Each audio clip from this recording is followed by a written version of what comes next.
if you would open with a karakia. I'm wondering if you are able to do that remotely. I can do almost anything. Ata mare koutou. E te atua kaharawa. Manakitia mai mātou whiti kōrero e tēnei rā.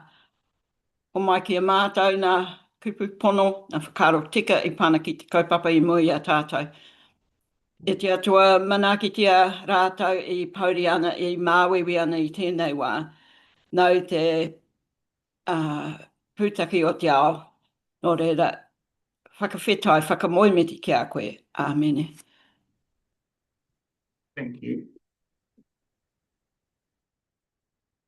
I thought it would be appropriate as we start today's proceedings just to pause for a moment to remember and acknowledge the passing of one of the important staff members. So I just ask for a moment's silence as we remember Janelle.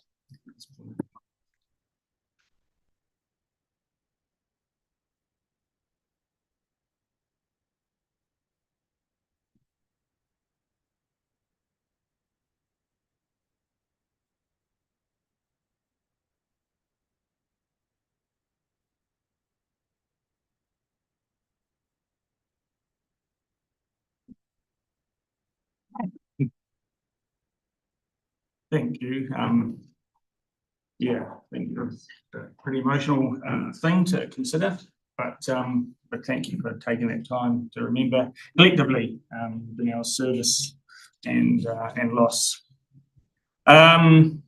Moving to apologies, then today we've got apologies from Stephen Hall, our Chief Executive, who's in his apologies. I would note that Katie is on duty. She has a phone that might ring and summons her away from us to, in this instance, likely to be from Queenstown, where heavy rainfall might have triggered some landslips, which are triggering further issues. Any other apologies that people wish to? Cameron McIntosh. Cameron McIntosh. Michael Day. Michael Day. And Debbie Lascelles. Debbie Lascelles. And Neville Phillips. And Neville Phillips. We're meeting together. Pattern emerging. The first agenda item is confirmation of the minutes of the previous meeting. I think if there's anyone wanted to raise anything that needed to be corrected or followed up in respect of those minutes. So just for clarification, we'll do the follow-up through the actions, the matters arising through the action list as opposed to... Yeah, I think that's probably most efficient. Thanks, Chair. Just on page 12 and the piece under the operational update, there was a bit in there about Mayor Scott noted he wished to ensure the community board engagement with response plans is undertaken as a priority, as well as the Southland Hazard Working Group. Now, just said at the end of that staff were unaware of it, but there was an email chain between the councillor and staff in there, so I just wasn't sure whether that staff had been unaware was accurate or not in terms of that there had been email correspondence prior.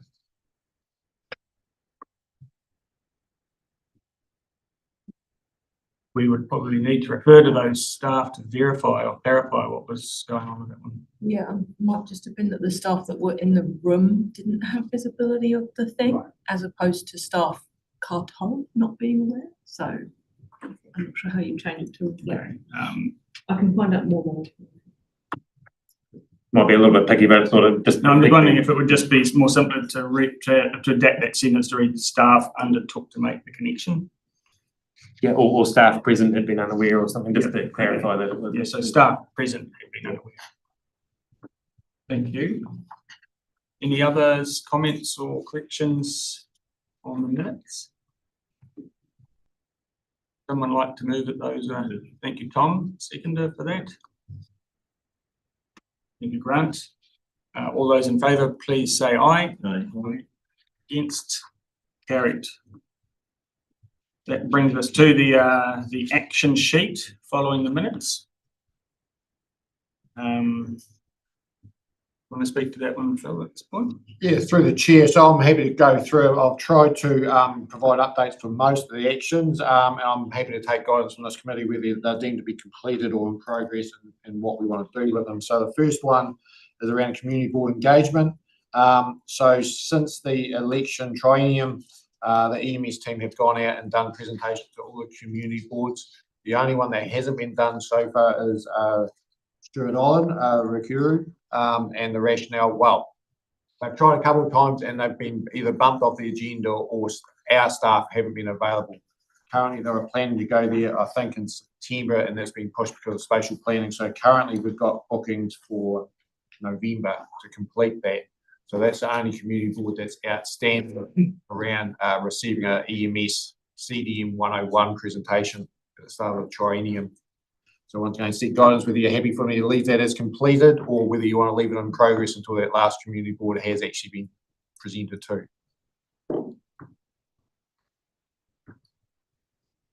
I just think that the update makes it clear there's one remaining to do. Maybe completed once that's delivered. That way we're assured that it's occurred. Yep. The operational update, the Fjord and Hazard Working Group connect with local council. That's something I'm still working through at the moment. So me, Scott and I will catch up post this to work through what that looks like. So can I just, obviously this is a matter that's been there for some time. So what is the difficulty with making the connection? Because I think I read somewhere there had been some work in linking in. So the intention was I was going to attend that next working group to understand its form and function, and I was ill that day, so I wasn't able to attend.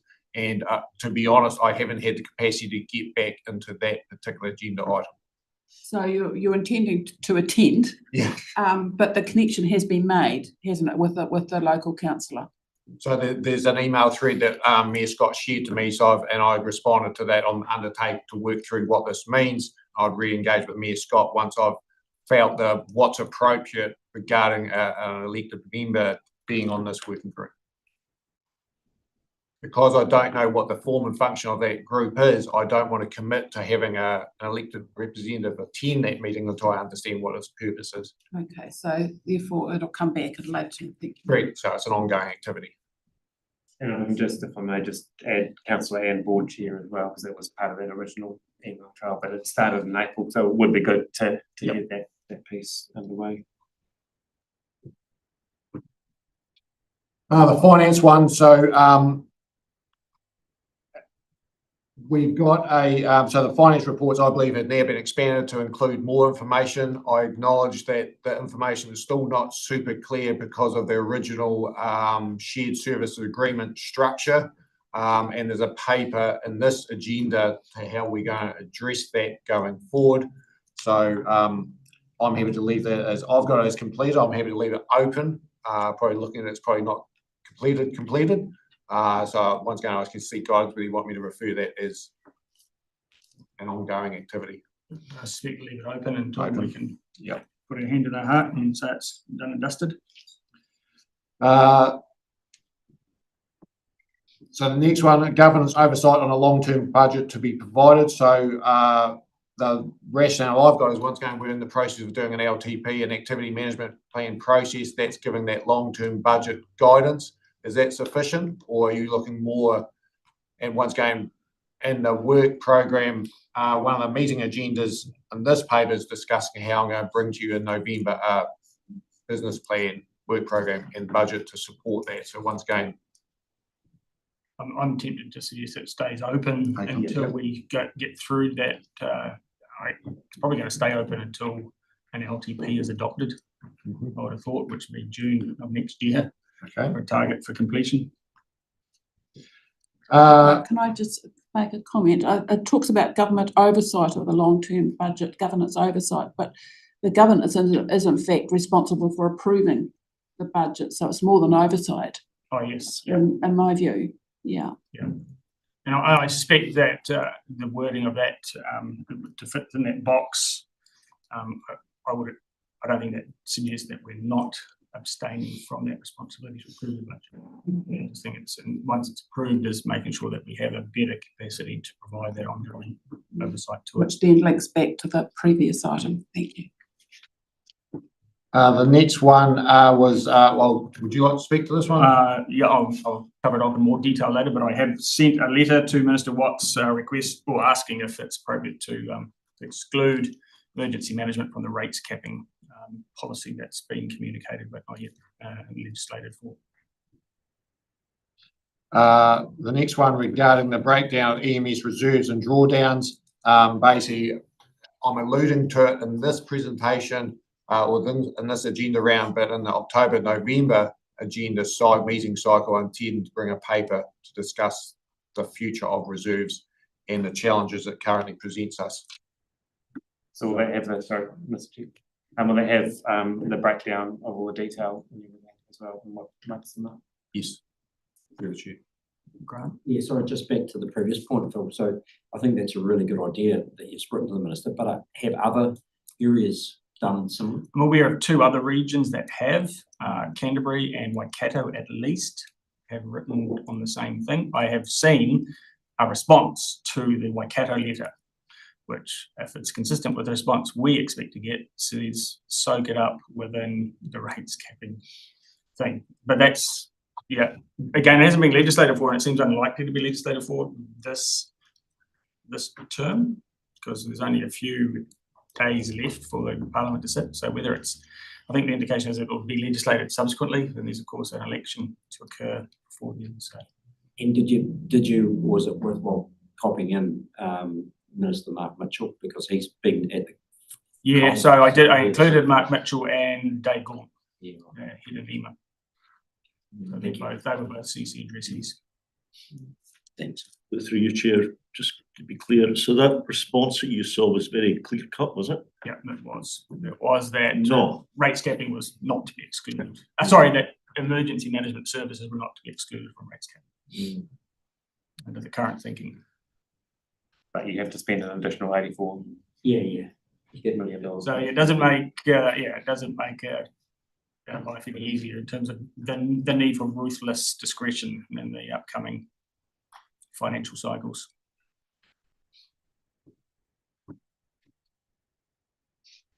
The second from the bottom report, because they're not numbered, for the finance manager to provide a breakdown of the budget in terms of the business plan and prioritisation to a future meeting.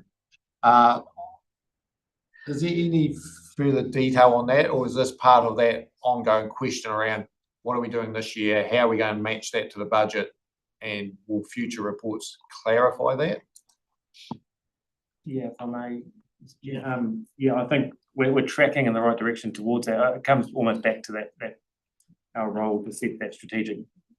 But we haven't seen budgeting for a long time here, and yeah, getting all and through this annual plan, long-term plan process, and pulling all these figures through. I think that kind of ties into the other one, so it'll be good to see that continuing to progress. So if we just put a comment in here, so links to the higher up finance, it's all interwoven that we're going to give. Once we answer one, we'll probably answer them all. Would that be a fair comment? Yeah.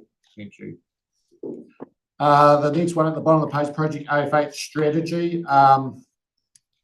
So I think once again, there's a couple of AF8 questions here on the tracker. So the strategy has been adopted by the steering group. It's been shared with these governance groups at joint committees across the South Island.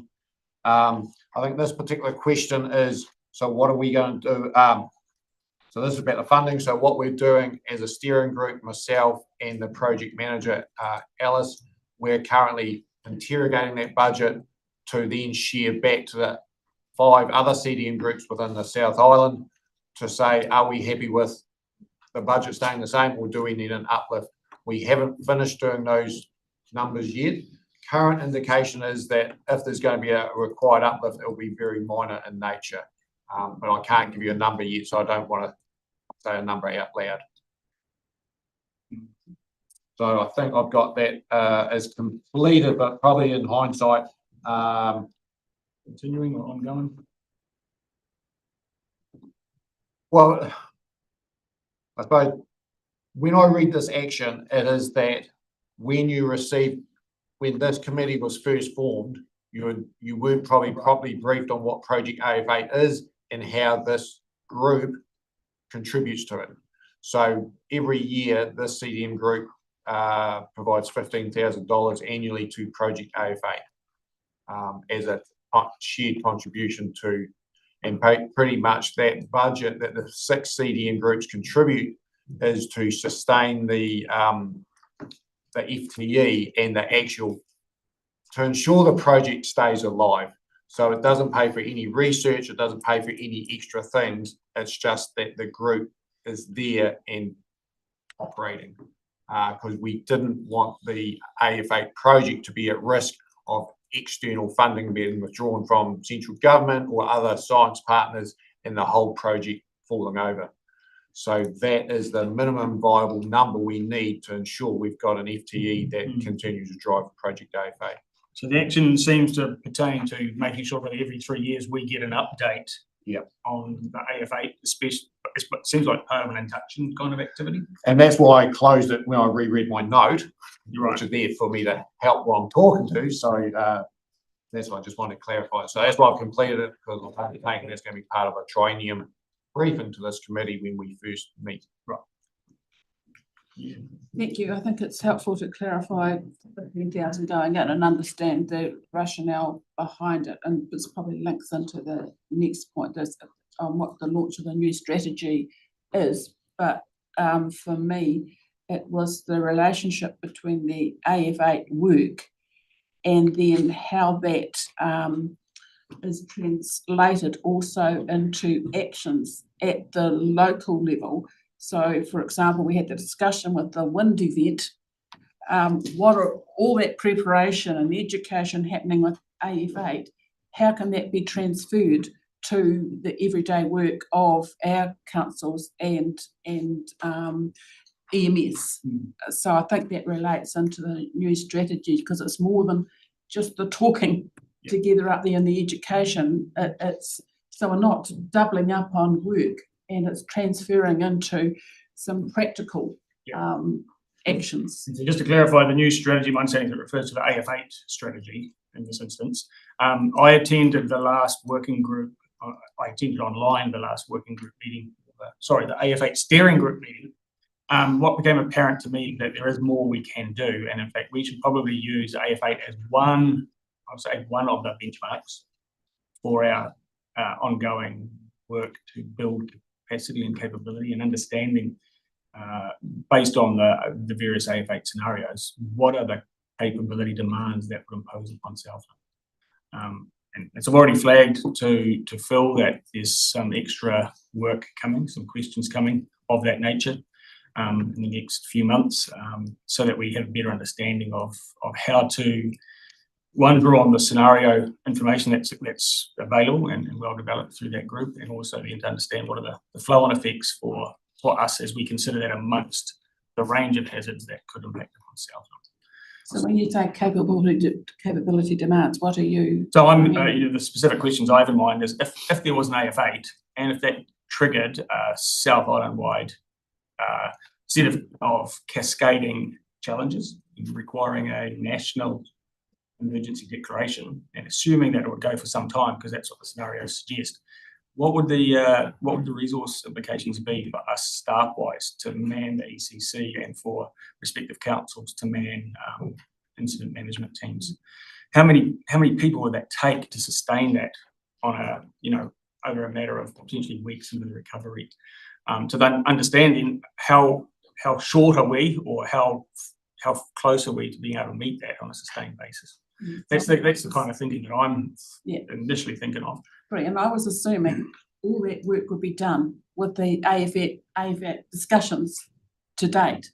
And I guess what October illustrated for me was there's kind of no relationship between all of those years of discussion and actually when an event occurs, which in some respects will be no different to a AF8 event.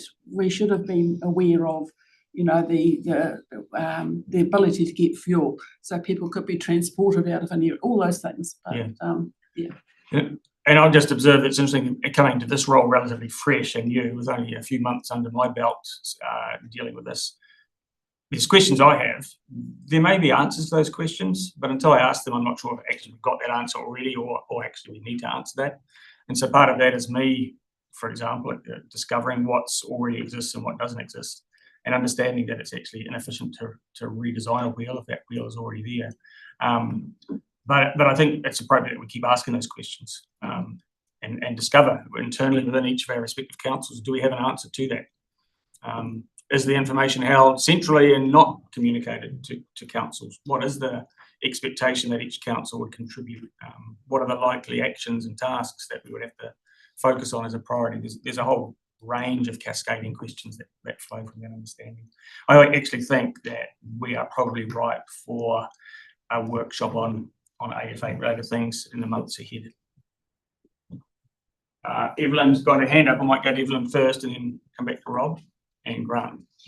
Well, just because the question was asked, it's been percolating in my mind that this is something that have at a national level, if you look at post Christchurch, the government setting up special empowering legislation, work group type, all the recovery type things that actually ended up standing alone and employing people separately. Is that a discussion that has been held, or am I jumping the gun? I'm just wondering, with all the conversation and preparation that we can do, we don't actually have the capacity or the financial resources that it would take for a long recovery. So what at national level is being done, and do we have any insight into that? Like, is there empowering legislation somewhere lurking in the background to be trotted out at relatively short notice to make things happen? So it's a good question. I'm going to offer a couple of comments in response, Evelyn, and then I'll pass to Phil because I know he's itching to add something. I would just observe that my initial impressions are there's really good coordination across the South Island in respect of AF8, and that was evident through the steering group meeting. And I was going to cover it in my chairman's report that I recently had the benefit of sitting in on a nationwide online meeting with Dave Gorn, Chief Executive of NEMA. In essence, the message was it's a challenging time. There is much change. There is not a lot of spare capacity anywhere in the system. The more we can do to help ourselves, the better, was the response from Dave. Now, that's not washing his hands of the issue. He's just being very realistic and saying the more we can do locally, the greater chance of generating regional resilience. And I think he acknowledges the pressures that every council is under, every region is under in respect of this particular issue. But at the same time, I would say harnessing what collective capabilities can be harnessed. Even simple things like, I think they've got a project with the London School of Economics, that might sound very abstract, but understanding what is the relationship between spending on response and emergency management services relative to the cost the country has been incurring on recovery from emergencies, and understanding actually if we are a little less penny wise and pound foolish, if we're prepared to invest up front in readiness, that might serve our needs in the longer term. But Phil, you had some comments you wanted to offer. Yeah, through the chair, I'm frantically trying to find it because I'm going to try and do it off the cuff, which is always dangerous when I'm sitting up the front. So part of the new strategy, we've slightly changed our focus areas. So one is, and a little bit is around the use of the words, but we're still looking at being intelligence-led and sharing that intelligence with agencies, with partners, so they understand the science. We are also, but basically in answer to your question, Evelyn, is that one of the things we are starting to get after, we're now 10 years into this project.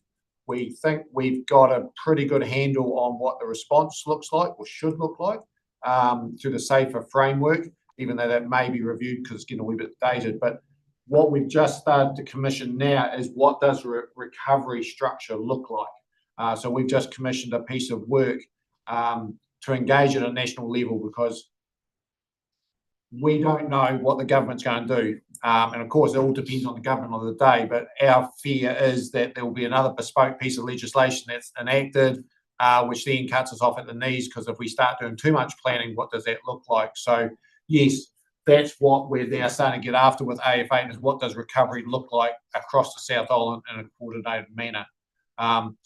What that project I think will highlight will be there's more engagement needed to be done at central government level, DPMC, around structures, and to be fair, that's being done by the recovery teams for any large scale response, so we get a consistent recovery model out of central government. I know Richard Bull and a couple of others did speak to the Mayoral Forum or the South Island Mayoral Collective when you last met, and there was agreement that we should get after this as well. So literally we've just started to commission that work, so as that gets progressed, there will be report backs through the steering group, which will then bring back through this committee, because that's what we are starting to get not concerned about, but we need to start planning for, is what can we do now to preload that. I've got an action point. I will make sure I share with everyone the current program strategy 2026 to 2036 for AF8. Rob, first, yeah. Well, thank you. The key word that springs to mind, and it's popped up in a few of these conversations, and I'm kind of following on after Evelyn's good question as well, is it's national. If this happens, it's a national event, and the Southland ratepayers have funded a considerable amount of work to date to get to this point, which is good.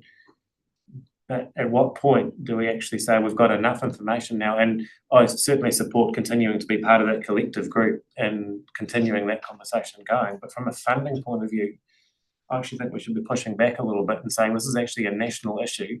We've already resourced and given you a whole lot of information, government, or NEMA, or whoever it is that needs to take the lead on that now. And we will continue to resource and collaborate with all the other parties and with the government. But I think we need to turn off the financial tap a little bit with everything coming back at us. This is actually, I think, a broader national picture, particularly in terms of that recovery piece as well, because it's going to be like Christchurch was a New Zealand Inc. issue. Yeah. The only caveat I'd add is that clearly in the discussion with Dave Gorn, that's not the only seismic risk to New Zealand. So Hikarangi, for example, was also a big concern when you're sitting in Wellington. There's work on that particular seismic risk as well. But you're right, it would trigger it would require a national response to that. I think through the chair, the report that we're doing will be gripping up what it would look like for us to do, not how to do our recovery for the AFA, but what it would look like for each region, then for the South Island, to put these questions to central government. So we're not doing all the work that national government, central government needs to do. What we're going to end up having is, this is the problems we foresee. What's your response to that? So yeah, I don't think we're funding that work that needs to be done centrally. And I think, to be fair, the National Recovery Team are starting to acknowledge this and starting to put some resource into it. They've been, I don't know if Katie wants to speak to this any further, but they're quite a small team, but once again, they're growing and understanding the breadth of the challenges, even at a medium scale event, to coordinate recovery centrally at a national level, yet alone a large scale recovery. If you want to say anything else. Just to reiterate, a small team that are currently looking at a lot of regions that are currently still in city certificates. So while that might be on the work program, they are a little stretched just at the moment. Tom, did you have a Yeah, I mean, picking up on the point that you made about, needing to workshop again the AF8 situation, and I was going to suggest that we have a bigger group than this. I think it's really important that some of our councillors, if not all of our councillors, are really across that. I think the other thing I've observed is that, listen to the conversation, but just realistically, we've got to look to our own devices. If there was an AF8 event, we would probably not be the worst affected part of the country, and we would need to look after our own ourselves, I would think. Yeah. For at least a week, maybe longer than that. And so let's not rely too much on. In a sense that not only look after ourselves, but maybe others who would look to Southland for support. Yeah, absolutely. Yeah. Part of that. Yeah. Grant. Yeah, I think all that stuff at a high level is good, but I think the point I take out of what Christine's raised is it's actually about how that local response dovetails into that national response. And to Tom's point, the first 24, 48, 36 hours will all be about how the community responds. And so, you know, what I think there should be a measure that we are, you know, a scale of 1 to 10 or however you do it, how connected in is the AF8 planning to local planning, and where are the gaps? And so when something comes along that is knitted really tightly together. So, and it, you know, it should be something we should be constantly monitoring around. Is it, you know, how do we get that more connected, make sure our communities are as prepared as they can be, because the first weight's going to come on then. And I think that connects with agenda item 5.3, which is probably the centre of gravity for today's meeting in terms of resourcing capability deficits into the future. So just talking about the resource capability deficits, but the message coming back from what you've seen of the response to our request for EMS not be subject to rates cap, there's a bigger picture behind this too, and that's probably the impact on NEMA, who talking about the small team that they have, an environment where the messaging nationally has been further reduce the public service, and along with the other message about the extra resource that's required out of the changes in legislation, that we soak that up in a rate caps environment. But we've also got to, I guess, send that message if there's a further impact on NEMA and the public service, reducing what they have in terms of resource, and an expectation that we also pick that up. It's actually not possible. So it's a further message I think we need to be considering. And I raised that question with Dave Gorn on that online meeting. What are the rates capping implications that he's aware of? So I think he registered in his follow-up email that was one that he was going to be paying attention to. So again, paying attention to something doesn't mean you can fix it.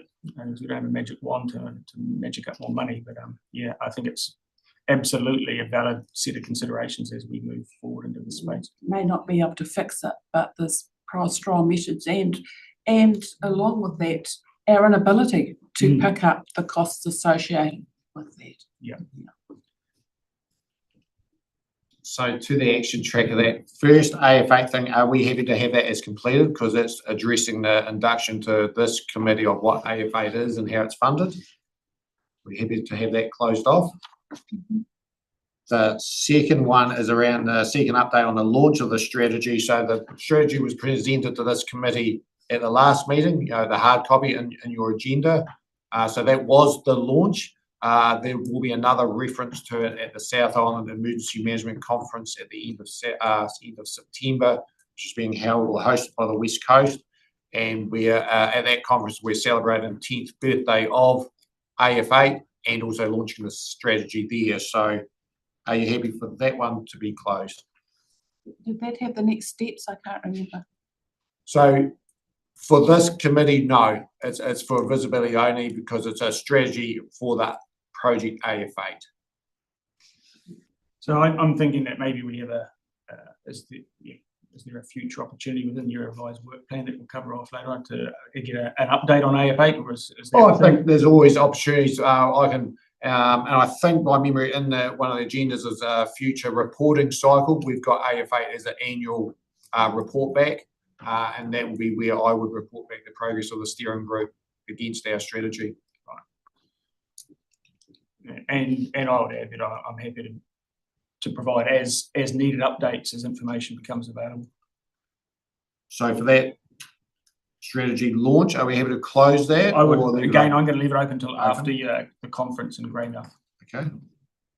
And then the third thing about the AF8 strategy was to support the implementation of the AF8 program strategy within the Southland, ensuring alignment of regional planning and preparedness for the future AF8. And I've noted it, and it's embedded with the future work plan, because there's in the operational plans, we're starting to do some earthquake consequence planning, but this could in theory sit open for the next 5 years, as I do every response plan and SOP. So I suppose what's your level of detail you want to have reassurance that that I'm aware of AF8 and we should be planning for it. Yeah, Rob. Thanks. just a question on that, and like, are we talking AF8 or are we talking earthquakes? Because like AF8 is an earthquake, and if we look at the Te Anau one and some of the feedback that's come back from that community around whether to evacuate based on a lake tsunami, all those kinds of conversations, do they fall into that kind of work stream, or are we solely looking at just that fault line? Looking at the wording here, it's the AF8. My work plan will reflect seismic activity. So we will have an earthquake SOP. We may also have an AF8 response plan, but then we'll have cascading plans to deal with the consequences: power outage, water outages, evacuations, flight management, whatever that looks like. So once again, it's just part of my bigger work plan of the plans and strategies I need to get after. So once again, it's your comfort level when you want to close that off, to be fair. Thoughts on that? I think it's still open based on that part. Yep. The Mana Whenua emergency facility pilot, that's so there's an ongoing discussion. So as was carried at the last meeting, that's been funded through to the start of the next LTP cycle. Myself and Te Marama are continuing to work through what that looks like. It hasn't been at the front of my work schedule because of the actual long-term plan work I've been doing up until this date, but I'll be picking it up for the next 3 months. So that's not a question. Yes, Evelyn. Is it still appropriate to call it a pilot? We are now almost into year 4. Perhaps deleting the word pilot, but also can I note that it's noted as a public excluded item? Yes, I had the same question as well when it was put on here: is should PX items be on the action tracker? And Well, it should be on a PX action tracker. Right, yeah, no, that's a good point. Thank you. We'll probably make that amendment in the future. And maybe at this point, just note that and move on to the next item. Thank you. The last one is around the generated invoices, and the invoices have been sent, so I've got that as completed. So is everyone happy with that? Just as a matter arising from that, has there been any feedback? We've got an update on how many have been paid. I think 9 out of 16 have been paid to date, and our finance team, I think, are continuing to follow up on the others. The ones that I think haven't been paid, there's questions like, I think, business sold, for example, that kind of question being raised, but we're tracking it actively. So no need for anything to come back to this committee. So, And then we've got some longer historic ones. Operational update. So there's AF8, another AF8 discussion. So have we addressed it higher up with what we've been talking about? Do we want to leave this open? Would you like Alice to still do a presentation? I can make it as part of the annual thing. More than happy, and she's more than happy to speak to it. I suppose we just need clarity about what it is you would like her to speak to. I almost think it needs to be a recurring item, at least on a triennial basis, because we keep changing teams every 3 years under the election cycle currently. So yeah, I think it would be valuable to invite Alice to speak with us. Got thoughts, Lucy? On Just through your chair, just add being that it's been on the list for a little while and predates Phil joining us, and to Mayor Tom's point around a workshop that's broader than just the JC group. Yeah. I think an induction style workshop that Alice could run with a wider audience to get everybody on the same page on what the work has been undertaken, how it feeds into Councillor Dermody's point about how it connects to our local planning as well, I think would be a really useful thing for Alice to run through with a wider audience. Noting that we've got a November meeting, we might be able to add a workshop session around before the end of the year. So happy for us. Not the end of the year, but in the early new year. I know people are going to be pretty crowded by LTP consultation preparation. But what I'm hearing is there's an opportunity to kill a few birds with one stone potentially through a workshop process, and it seems sensible to me. I would look forward to the opportunity in terms of deepening my understanding of what that involves. Do you have a comment? Thank you. I agree with Lucy's suggestion, but also for having an annual report coming in, that will be the time for you to link in on an annual basis. And that's in that, the future. So, so are we looking at November or are we looking at the new year for this workshop, just so I can start giving placeholders out? I would want it to occur, personally, I would say in the next 6 months would be the window that we should identify. Before the next out of interest, I did ask ChatGPT the worst time for AF8 to hit, and it suggested August after heavy rainfall when the region was susceptible to landslides. I'm just thinking, Katie, that's right now, but maybe I shouldn't say that out loud. Oh, Katie would embrace that being on duty. It suggested 2 a.m. in the morning would be the worst timing for it. So, Okay, the next item is around the technical review to the wind response. So the update on that is the review is currently underway, and with a completion date of end of this month, very early, first week of September. So that's still ongoing or in progress. Southland CDM Group foundational document overview. I'll let the chair of OSC speak to this. But it has been labelled as completed, so I think we can just move straight on. Okay.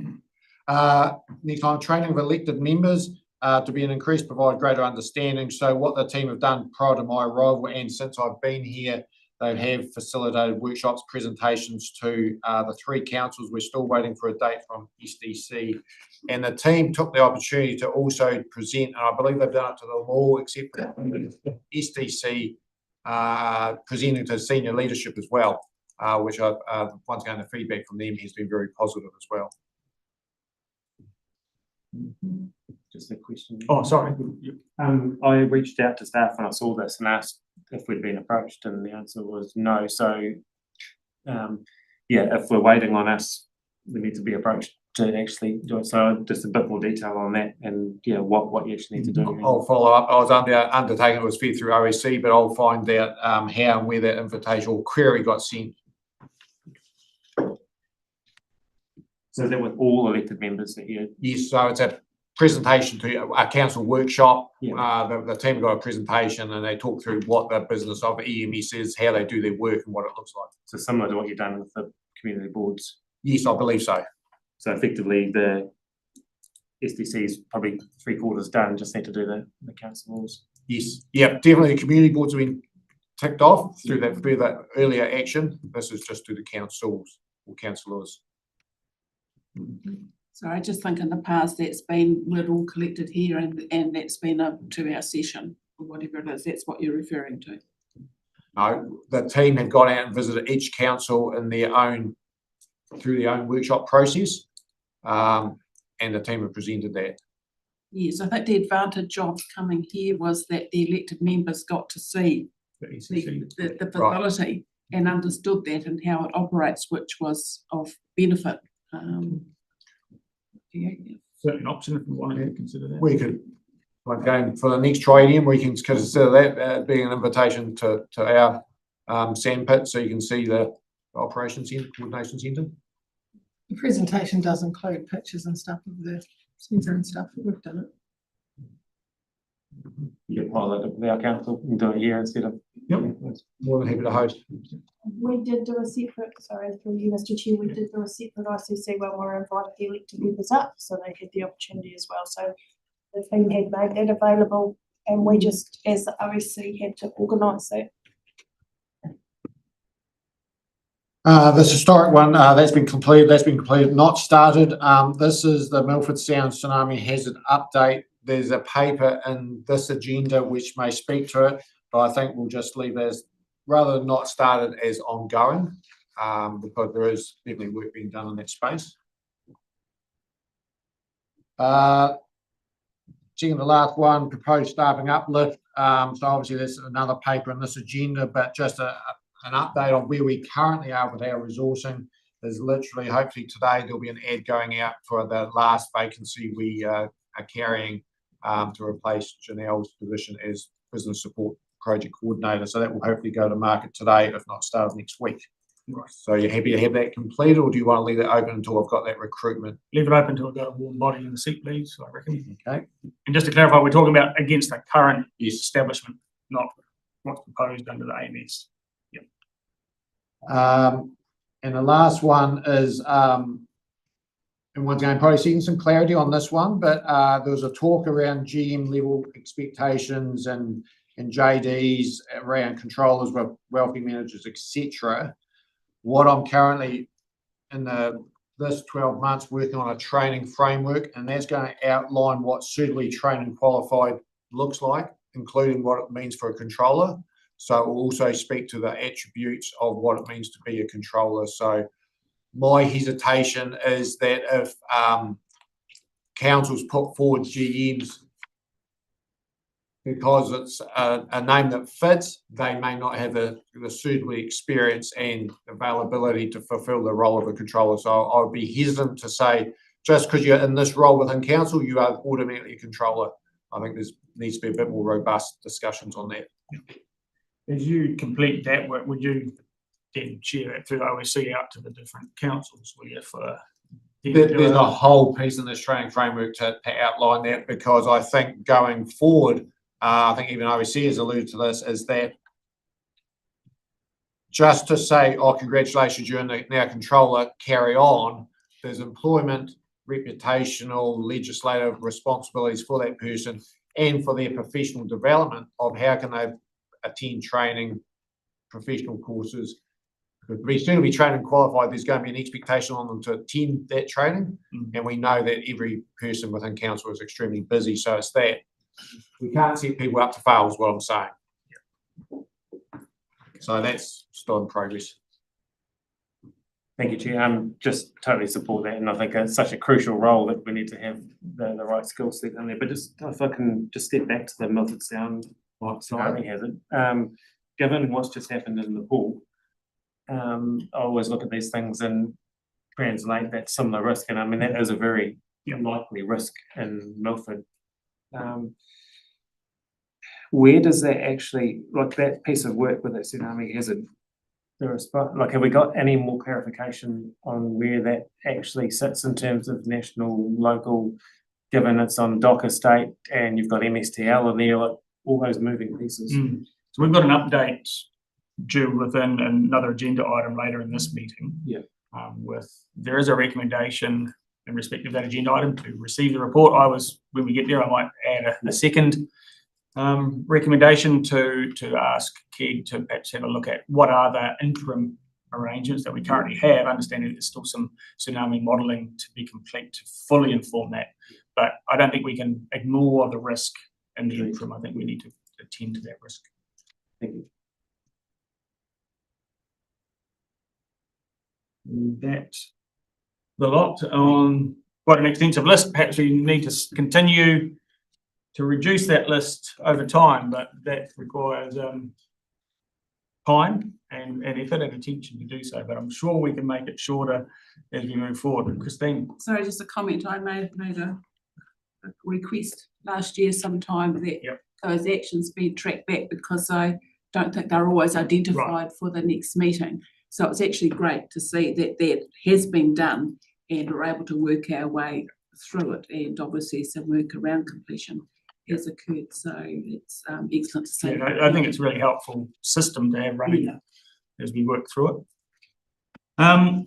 So that brings us to the first agenda item. Now, that was scheduled to be agenda item 5.1 finance, but we've had a staff availability challenge. So we're going to, if everyone's comfortable, I will move 5.1 and schedule it towards the end of today's meeting when we've got staff available to speak to it. So on that basis, we will return to 5.1 at a later point, and at this point we'll go to 5.2, the Future of Operations report. Phil, you've worked on this one. You want to speak to it? Then I've got proper comments I would offer in support. Okay, so through the chair, I'll take the report as read, but just to highlight the key things is that the previous agendas have contained an operations report, and my review of it is that it covered just about every core deliverable of the business, which then created hard information to digest which then provides recommendations where challenging. So I'm proposing this format where each portfolio is reported on a regular basis, whether it's quarterly, 6 monthly, or annually, or even biannually for some topics. With the rationale then is that that report can get into the detail. We can be very quite clear about what we're presenting to this committee, but more importantly around the direction or the guidance we're seeking from this committee, instead of just throwing a lot of information at you to demonstrate that we've been busy in the previous quarter. I have proposed a schedule of papers, and I also want to acknowledge that it doesn't preclude or exclude a bespoke paper coming up regarding a portfolio when something has arisen that you need to be across immediately. But happy to take questions. And one of the key things in the next steps is that when we hit the November meeting cycle, if we do this, it will be reviewed annually in November, because that's when we will be looking at our business plan and work program for the next year. So it would make sense to also sense check that, are we reporting against the correct portfolios at the correct time? So, and just a couple of comments to add is this approach is one that we use elsewhere with some of our other committees it brings focus, helps manage expectations, and there's an efficiency in doing it this way in terms of staff knowing that on this occasion they need to prepare for, plan and deliver on particular types of reports. So it seems very successful in other committee settings. So we're proposing it here as a way to generate efficiency, manage expectations, but make sure that we attend to the full range of things that governance need to attend to. Christine, you had a comment? Yeah, I just think it's very helpful to have the outline. I just wondered about the annual business plan and draft work program with an extra ME included in budget. It's in November. So what's the rationale for November rather than February? Because it's only a quarter after the current year. So through the chair and the shared service agreements, that's the criteria that was outlined. And if we identify that in the following, I totally get it, we're only into the year 2 months and I'm already looking at the year ahead, is that I will have the annual plan budget that's been part of the LTP. If I'm looking at that and saying, actually, we've got this bespoke project that I can't fund with my current expected income, I need to come to this committee to say, we've got this bespoke project, currently it's unfunded, to then seek an increase in funding or some solution while you're still in the annual plan cycle. So hopefully what should happen is, here's my business plan, here's my work program, and it should be delivered in the current forecasted budget. But if it doesn't, it allows all councils to then give me guidance of what that looks like. I certainly like the forward-looking nature of that, but I just wondered if it was perhaps just a tad early, but that doesn't stop it coming back, I guess, in February if needed. But I think that's, some of that's been missing. that's a really important point, that if we don't hit this target in November, but it's going to, I'm assuming it's in November to support each council then taking that forward into their public consultation cycle early in the new year. And if we left it till February, we might miss that window. I'm assuming, I'm getting nods from at least one person in the room too. So yeah, it does put pressure on Phil, but that's why we've hired the best and boldest individual in the country to do that for us. And I think to the chair, I think that will be the indicative work program. If in the February subsequent cycles, actually we're not even going to deliver on this year's work program because we've had a response, it's always going to be a iterative, and I'll continue to report back on the progress of the current work plan and the so what's to the future work program. Thank you. Yeah, so I was thinking it's a really great report, and it's good to see this coming through. And just a request, if we could actually have it at every meeting to give us an indication, even if it's just an information report at the start. But just I had a similar question to Christine around the actual budgeting piece. Given that we only meet quarterly, from my point of view, it'd be helpful to actually see how the budget's tracking at each meeting. It might not be the extent of the one that you're going to bring in November, but just a regular sense check on how everything's going would be helpful from my point of view. So through the chair, so at the very top line, we've got to still have a financial report. Oh, sorry. So that would be the quarterly report to say this is progress against budget, Yeah, I'm landlocked, sorry. Good. It was hidden under that bright coloured band. Right. Just, like, does that program that's there equally the cadence reflect the purpose of what we're trying to deliver? And I'd point to the community resilience engagement, where we've just talked about how important that is, and you're only going to review it annually. So through the chair, I looked at that as well. So part of the quarterly reporting would be my work program, and in the work program that you'll see in a later paper, it's got engagements with community groups and then reviewing a community response plan. So I should be able to give you an update. Yes, we're on track versus no, we're not. If this collective would like a 6 monthly to say we have spoken to this many groups and we're at this stage, more than happy to make it 6 monthly, just conscious of the number of reports that you would be seeing on a regular basis. So happy to take guidance on any of this. Well, and to that point, and you know, with the finance, because it's a pretty much set, there's not too many moving parts within the financial piece, I would suggest. So do you need a cadence of quarterly with the finance? Maybe you move there to 6 months. And community engagement to me is a real high priority, and you bring the cadence higher on that would be a proposal I'd put. Would you be more comfortable if we just simply at this point suggested for that first 12-month cycle we put community engagement at a 6 monthly frequency? I mean, that's the opportunity with this, is that we can do it for a year and then make adjustments. If it's working, good. If it's not working, then we change it. That's entirely a government's call on this one. So, yeah. Because I'd rather see that than to reduce the financial reports. Okay. Yeah. So Given the increase environment the we're in. frequency of community engagement. Just a further point to Grant's good point is, as we go through, and I know it's a later item on the agenda today for the asset management plan kind of piece, there'll be KPIs around that. So having the regular KPI reporting, which will include that community resilience engagement. So we're monitoring that throughout the year rather than just looking at it at the end and going, well, that was achieved, that wasn't. So we can actually proactively work through ones that might not be getting achieved. So that might be a useful one to. And Mr. Chair, I think if you tied mana whenua, lifelines and community resilience together in the same, because to me they all coordinate up, and how is our community going to respond?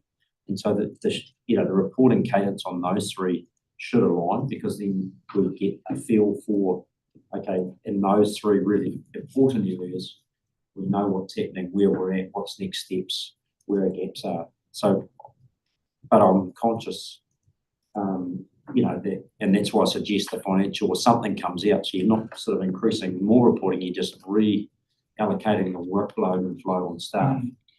And I'll leave that to you, but I think, to me, those, lifelines, mana whenua and community resilience all are of the same importance, and equally, if we're kicking goals in those three areas, our communities are coming with us, and our resilience is building strong, in the way we want it to.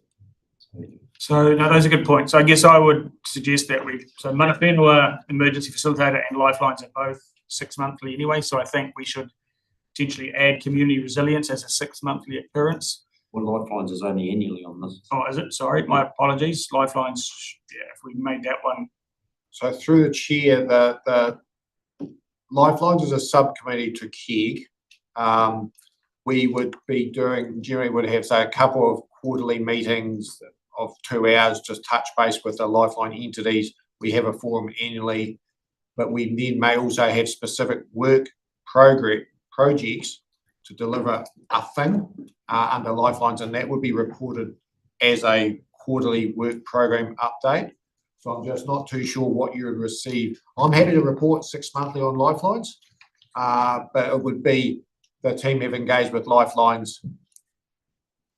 There's not a lot. Yeah, but in those meetings, you're going to get a sense, of, okay, what issues came up, how well are our Lifelines prepared, what issues are they facing, and that, I think that's what the committee's looking forward to, be reassured that A, they're across any gaps in our system, but B, that we have got stuff happening, or we are prepared, or our preparedness is at a level we're comfortable with, so that if we have to push the button, button gets pushed for us, then we're on. Yeah, so we could move lifelines to a 6-monthly frequency. I'm tempted to leave finance at quarterly because as you said, you know, assuming it wasn't a pun, that there's not too many moving parts, but if there was many moving parts, and I'm thinking seismic, or other hazards, there could be a significant shift in our financial situation in a given financial year, subject to the hazards that actually emerge. So I'm kind of comfortable with it quarterly. And through the chair, just noting, I think it was between you, both yous, regarding the KPI reporting. Currently, the work program, the way I've got it structured is I'm reporting against the group plan objectives and that, but I'll look at how I can also weave in or make it part of reporting against KPIs on that quarterly report. So that once again, you'd see that as a quarterly thing as part of that work. So it wouldn't be a KPI report, it will be a work program and KPI report to give visibility. So then the recommendation, sorry, I'll just check there's no further conversation on this agenda item. Happy to move the recommendation. You're happy to move it, but it would be a slightly modified, in that we've got 2 tweaks at least to the frequency for mana whenua and for community resilience. Lifelines and community resilience to 6 monthly. So you're happy to move that, Rob, and happy to second, Tom? Just a comment, and it's a small one really, but the one on the very bottom one on that list, the briefing to new mayors and chairs and having a 3-yearly February, that might not happen for another decade, but if it does, then February's a bit late because you're accountable the day after you're elected, right? And waiting 3 months to do that's big call. I think that's something that should be a priority for a new mayor chair, pretty much as soon as it. So I mean, I'd put that down for November probably. Yeah. And my understanding is the emergency management bill is addressing the issue of in the interim period of elections and swearing in, you can elect a member. It's a positive shift. All right, so Tom, were you happy to second that following that comment? Thank you. Seconded by Tom. All those in favour, please say aye. Aye. Against? Carried. Thank you. All right, 5.3, emergency management Southland, activity management plan direction. So a couple of comments on this one, if I might, before we dive in.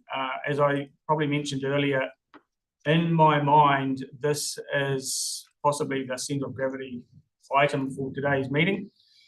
This really does speak to our capabilities moving forward for the next decade, essentially. We have got, we know that the combined effects of climate change, the potential for seismic risk, a change in legislation with the emergency management bill making its way through and our own group plan, as well as insights and understanding from reviews of recent events, tell us that we are carrying shortfalls. We've had a very turbulent team situation, lots of churn in the team the last 3 to 4 years. So this is pretty important. This is not the full and final decision, however, because what we're doing is giving guidance that will allow the preparation of an annual of an activity management plan that will then go to public consultation. And depending on the outcome of public consultation, that will determine, what are the appropriate decisions to be made around this level of resourcing and capability for the future. So just some opening comments. Phil, did you want to speak further to this, knowing that we have had some workshop attention given to this topic to date? Yeah, so through the chair, I think once again, I acknowledge that we had that workshop last Friday. This report was written in draft prior to that workshop and just modified slightly to reflect some of the feedback and questions. I think the recommendations step us through what we're looking to achieve. I suppose the only other thing, one of the requests that came out of the workshop last Friday was around what are we currently doing and what's our current staff focus. So on your desks, we've gone old school with a bit of a slide deck. So you'll notice as you leaf through the slides, they're the key slides. But if you go to the second to last slide, which is headed up current FTE areas of focus. So what I did is I just created a very quick table around the current staff I have. The left-hand column talks to their current role portfolio, so what their core job is, what they should be doing, but then additional responsibilities in the right-hand column is because of the size of the team, they're having to pick up extra activities, extra workload. Noting at the very bottom one, the business support and project coordinator is currently vacant. And the next advisor up, you may look and think he's got, it's a he at the moment, so it's in my head, has got a low workload because he's been here probably 4 weeks. So we don't want to scare him off too quick. But once again, that was some of the questions that came out of the workshop about what are we currently doing versus what I'm asking for future improvements. I think I'll leave it at that, Chair, and happy to take questions. So, yeah, and I was expecting we should be giving this a good deal of scrutiny because this is quite significant. And Tom. I mean, I think I said that when we met, whatever it was, a couple of weeks ago, that I mean, it's clear that the risk is increasing.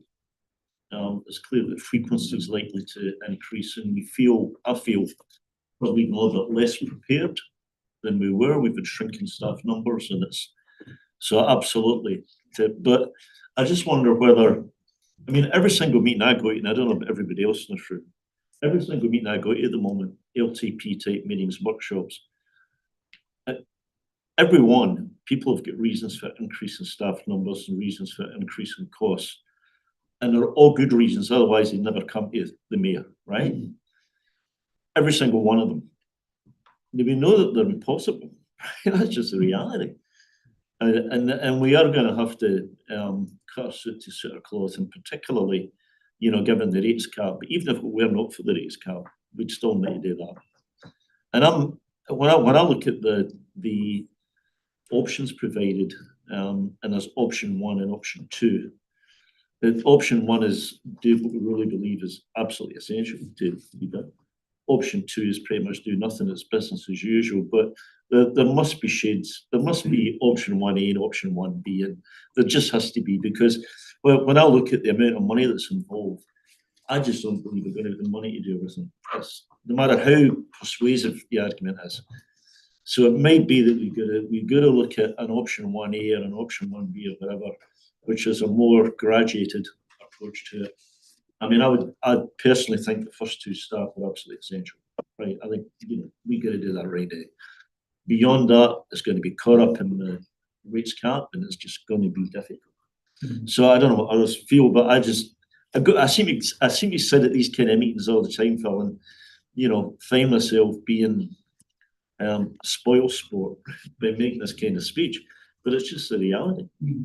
And no, thank you for that. And I smiled as soon as you started speaking, because I kind of anticipated exactly where your line of logic was going, and fully agree and understand that position. Yeah.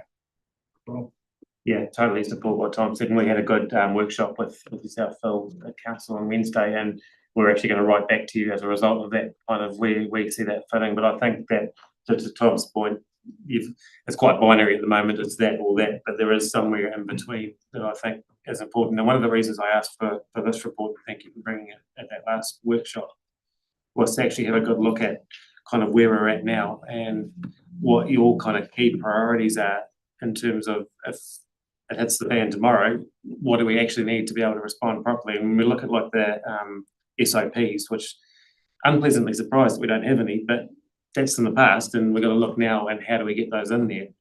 And I think a resource to do that. But I do wonder for that one, whether that's a contracted resource rather than an FTE to get us up to speed and help you get all of those SOPs done.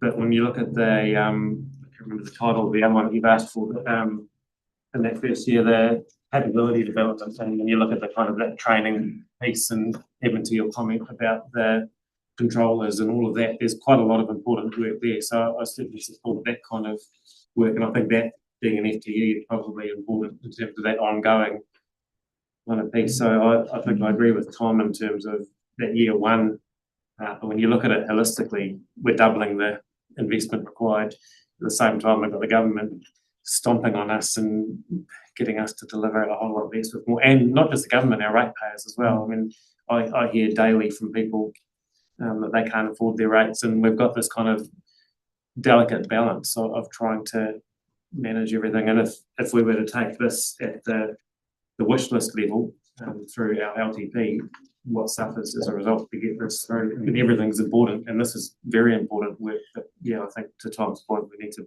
work out that balance in the middle, and also have a look at how we're currently operating at the moment and where those priorities are and how things can be done differently. And we spoke about it at our council workshop in terms of resources that councils have and staff and elected members, and how we can all help around all of those different areas. We've done that good work on that group plan and looking at all those different aspects of in peacetime what we do, in an event what we do, and then in recovery what we do. But then also we've got a couple of reviews hanging over us that we haven't actually acted on any of those recommendations. We've got another one coming in that's going to sit on top of all of that, and I think that will actually help to inform some of these priorities that we've got right now as well. So I think there's another piece, and I don't even know if it's another workshop that we have to kind of do a bit of a deep dive into how it's shaped at the moment. Obviously not telling you how to suck eggs, Phil, in terms of the lower level, but around the expectations that we have for the outcomes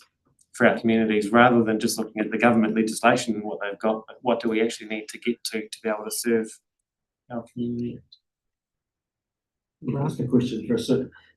Is this sort of your minimum viable product, what you put to us? Or have you anticipated that there'll be a bit of cutting back so you build a bit of fat into it? Through the chair, gosh, that's a loaded question. I wouldn't say there's no fat in it. I think hand on heart, that's what I need to deliver, and I think that's why I've articulated it that way. One of if I put up with two options, it's not articulating the risk we're currently carrying across those portfolios that I'm attaching those 6 FTEs against. Yeah. And I suppose, and I think that's why, at the end of the day, I totally acknowledge what you're saying to me, Tom, around cutting my cloth. I'll cut my cloth to whatever I need to cut my cloth to, but I suppose I just need to be very clear to this committee that that comes with risk. And that risk is obviously borne on my head as the group manager, group controller in response, but it also comes back to this governance group to own that risk and understand what it is we are owning with the decisions we make. And I know that's probably said at every workshop too, when people saying we want money. So, as I say, I'm happy to be guided. I'm also happy once I have clarity and once we've got this locked in, I will hopefully have a lot more clarity around the nuances around stuff, and I'll be continually coming back to you seeking guidance on direction on certain activities and projects to ensure that I'm delivering what you think is most important to minimise the risk exposure to this group, but also to our community. Yeah, so if I can make a comment now, so thanks for the response. I didn't want it to be loaded, but Yeah, and I appreciate what Rob and Tom have said about LTP, but I think this is different because no one's going to thank us if we get this, if we don't invest, and the shit hits the fan. And we've got some very recent examples. You look at the Tauranga thing, and hindsight's 20/20 vision, and I just think this is a bit like putting fire alarms in your house or having insurance. It's almost critical. So I think we've got to probably grip up the fact that we need to see this like that, and we commit to this funding, and we look to push around some other stuff in the LTPs because and I think you referenced it last at the workshop, Phil. You will be the guy that stands in front of the coroner if you're still around, but we're the ones that have made the decision and put you there. And I think it is just so important that we do this investment, and we do the word comes to mind, apology, but we have to man up here and say, right, we just have to do this and find some other areas in our LTPs to find this funding, because it's just, it worries me. It doesn't keep me awake at night yet, but it would, that we hadn't done this and we had the opportunity to do this, and now we've got to deal with that consequence, which is just very unpalatable. So, I think I really challenged, Phil, Rob and Tom, I think we have to you really have to look at what your approach is, and we actually have to go with this. My view. Don't disagree with what you're saying. I mean, and I've mentioned it before, this does keep me awake at night at the moment based on the past kind of events that we've had. And I think, and my point of looking at what we're doing with the current structure at the moment is the one, I don't disagree that we need to look at that investment, because we do need to get this right, and we need to make sure that EMS is structured right, and Phil's the best person to advise us on that. But also making sure that before we throw additional resource at something, if it's not currently working in the best potential direction, because it was set up a long time ago before there were events, and it's kind of taken a pathway of kind of natural iteration and attrition as staff have come and gone, but we've never really, from what I've seen in this committee, sat down and had a strategic look at what are the outcomes that we need to actually get to, what are our bare minimum, where's the biggest risk, then to translate into the priority, then to have a look then at where we need to throw things out, because we've got a whole lot of reserves at the moment that are built up due to resource not being utilised. So what can we do with those as well to kind of make up for some of that past stuff in terms of getting those SOPs out? And then fulfill, like I said before, with if we take in a temporary contractor to get that part right, and then what do we need to achieve the outcomes of that group plan and what Phil needs. But I think there's just a missing piece in there in terms of looking at how we're currently operating and where the existing resources are being placed, and is there potentially a different way of doing that to help get to those outcomes. Also noting that we've taken on an additional, it's no longer a pilot now, but we've got Ngātahu's help, which is really useful as well, and there's an additional kind of piece and resourcing availability in there as well. So I'm gonna, oh, sorry, Ben, I'll get you first. Yeah, probably actually just going to back up what Grant was saying, really. I think this is a really important piece of work, and I take your points, Rob, but I think the team's gone through and showing that they're struggling to just do BAU rather than trying to do anything outside of what's there. And I hear what you're saying around SOPs as well, but as I found with SOPs, once you refresh them, you actually have staff who can abide by them. And if you're all running around trying to fight fires, then it makes it really hard to do. I think Grant's point is really good of, there's some pretty serious impacts out there of the Tauranga report, which will flow down to the sector. I think what's been put in front of us is actually cheap. The new emergency management bill that's going through the House at the moment is expected to cost $86 million across the sector. So this is probably a discount on what's coming our way, and we need to be prepared for it, and we need to start planning for it now.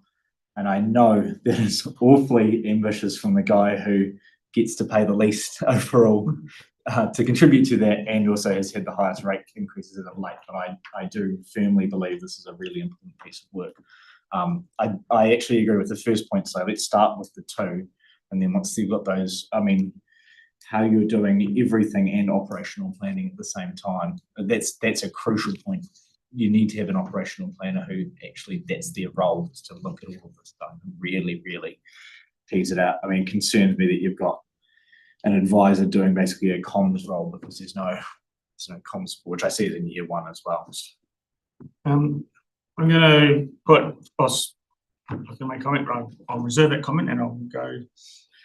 I guess just through the chair, I guess as an OSC, this has been, and it was referred to in the report, the discussion around risk is something that Phil was brought to the table straight away. And so what we're trying to do through this work is better understand, all the things that you're talking about, what we haven't been doing very well, where the gaps are, what's coming at us from our own, our own challenges and known risks that we know now, plus, as was just alluded to, what's potentially coming down the pipeline from central government in terms of these things. The evidence is there around the elevation and risk for emergency events over the last sort of 15 to 20 years, and we're just what we I guess we're trying to do at a staff level is make sure that we front load this, because again, there's a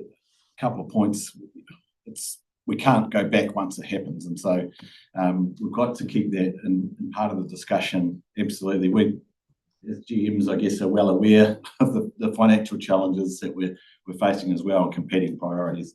But it's important, though, that when we're doing LTP planning, level of service planning, and thinking about those, A, we have to consider the risk, and B, it doesn't mean that we shouldn't be putting it in front of you. So what we're trying to do is put the information there so that you've got it, so that you can be informed.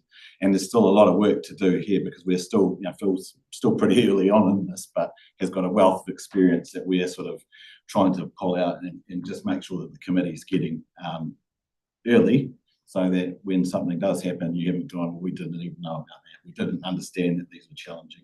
We didn't understand that you didn't have these resources.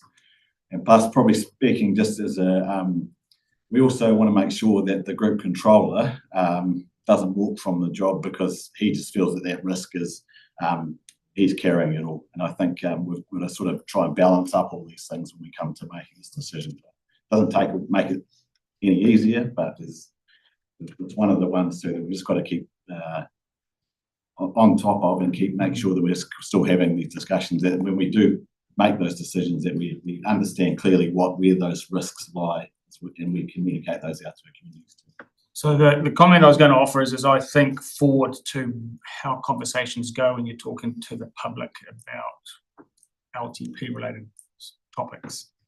Usually there's, and you're seeking an indication from them as to what are you prepared to trade off, what would your priorities be, etc. In this case, as Tom has alluded to, this is kind of a binary option: invest or do nothing and leave it as a status quo. My sense is that the status quo isn't going to work. We know it's not going to work. I'm wondering if, and Phil, I'll ask a question of you. Let me explain it first. Is there some interim option that gives us a choice of graduated investment that you could potentially explore?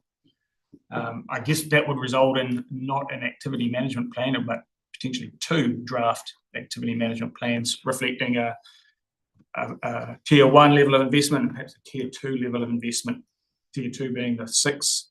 Just before you ask that, because I'll give him a second to think. Can I ask, I get a bit of a sense from how my council would feel, but obviously we're going into a 3-year funding cycle as a minimum for an LTP. It's been talked about that the 1 year probably will be palatable.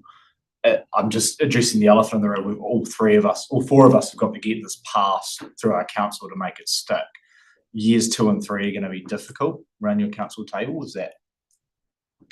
Well, even like we had a workshop on Wednesday with it, and I mean, probably similar conversation to what's going to happen here, but like no cost increase to Tom's point is palatable at the moment. So it's we've got to be able to somehow make that work. And I think it's looking at it more holistically in terms of being able to take, we need to take ownership of it as a group, but also as our individual councils to be able to sell this to the community if we need to do it. And I think getting a really good grasp and understanding of exactly what it's going to and what it's paying for, so that we can take that ownership is important. And that's why, again, I just wonder whether we need to have this intermediary step to have a really good look at how it actually lines up to what we need to do, and making sure that every dollar is actually getting spent towards those outcomes, and we haven't got any. Yeah. I mean, I think that a near doubling of our cost, I don't think it's going to fly. Right, I just don't. I mean, respecting everything that people are saying about how important it really is, but it'll come down to what you're going to cut then, because I'm not able to afford to do everything, and that's why I would rather than go through the process and then have some kind of arbitrary number where we say we'll give you 50%, right? I would rather see a plan 1A, right, which is actually a plan rather than just a cutting it in half or cutting it whatever. I'd rather see a plan that this is what this would mean. So that and okay, I mean, fine that almost inevitably when you do that, that ends up where you are. But you're better to have a plan which is got a dollar sign attached to it, where you actually know what you're buying with that, rather than just having arbitrarily cut. And then, it could well be that council could still decide, no, we looked at this and actually we got to go with option 1 because it's just so important.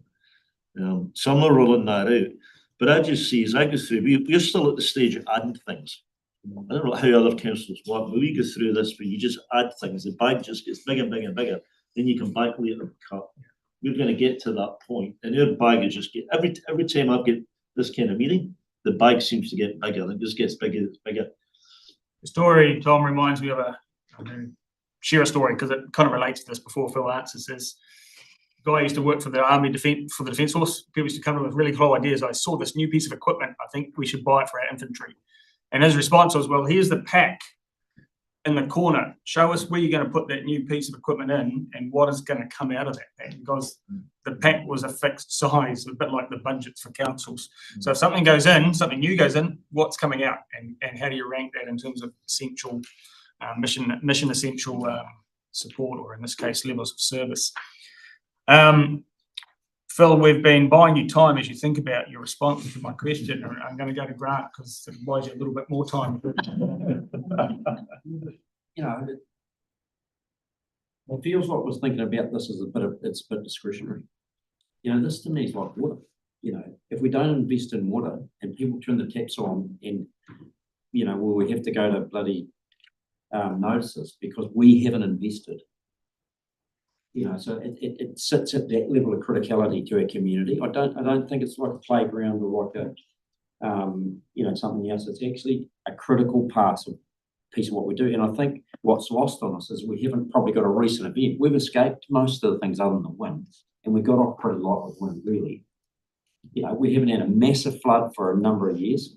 We've had a few shakes.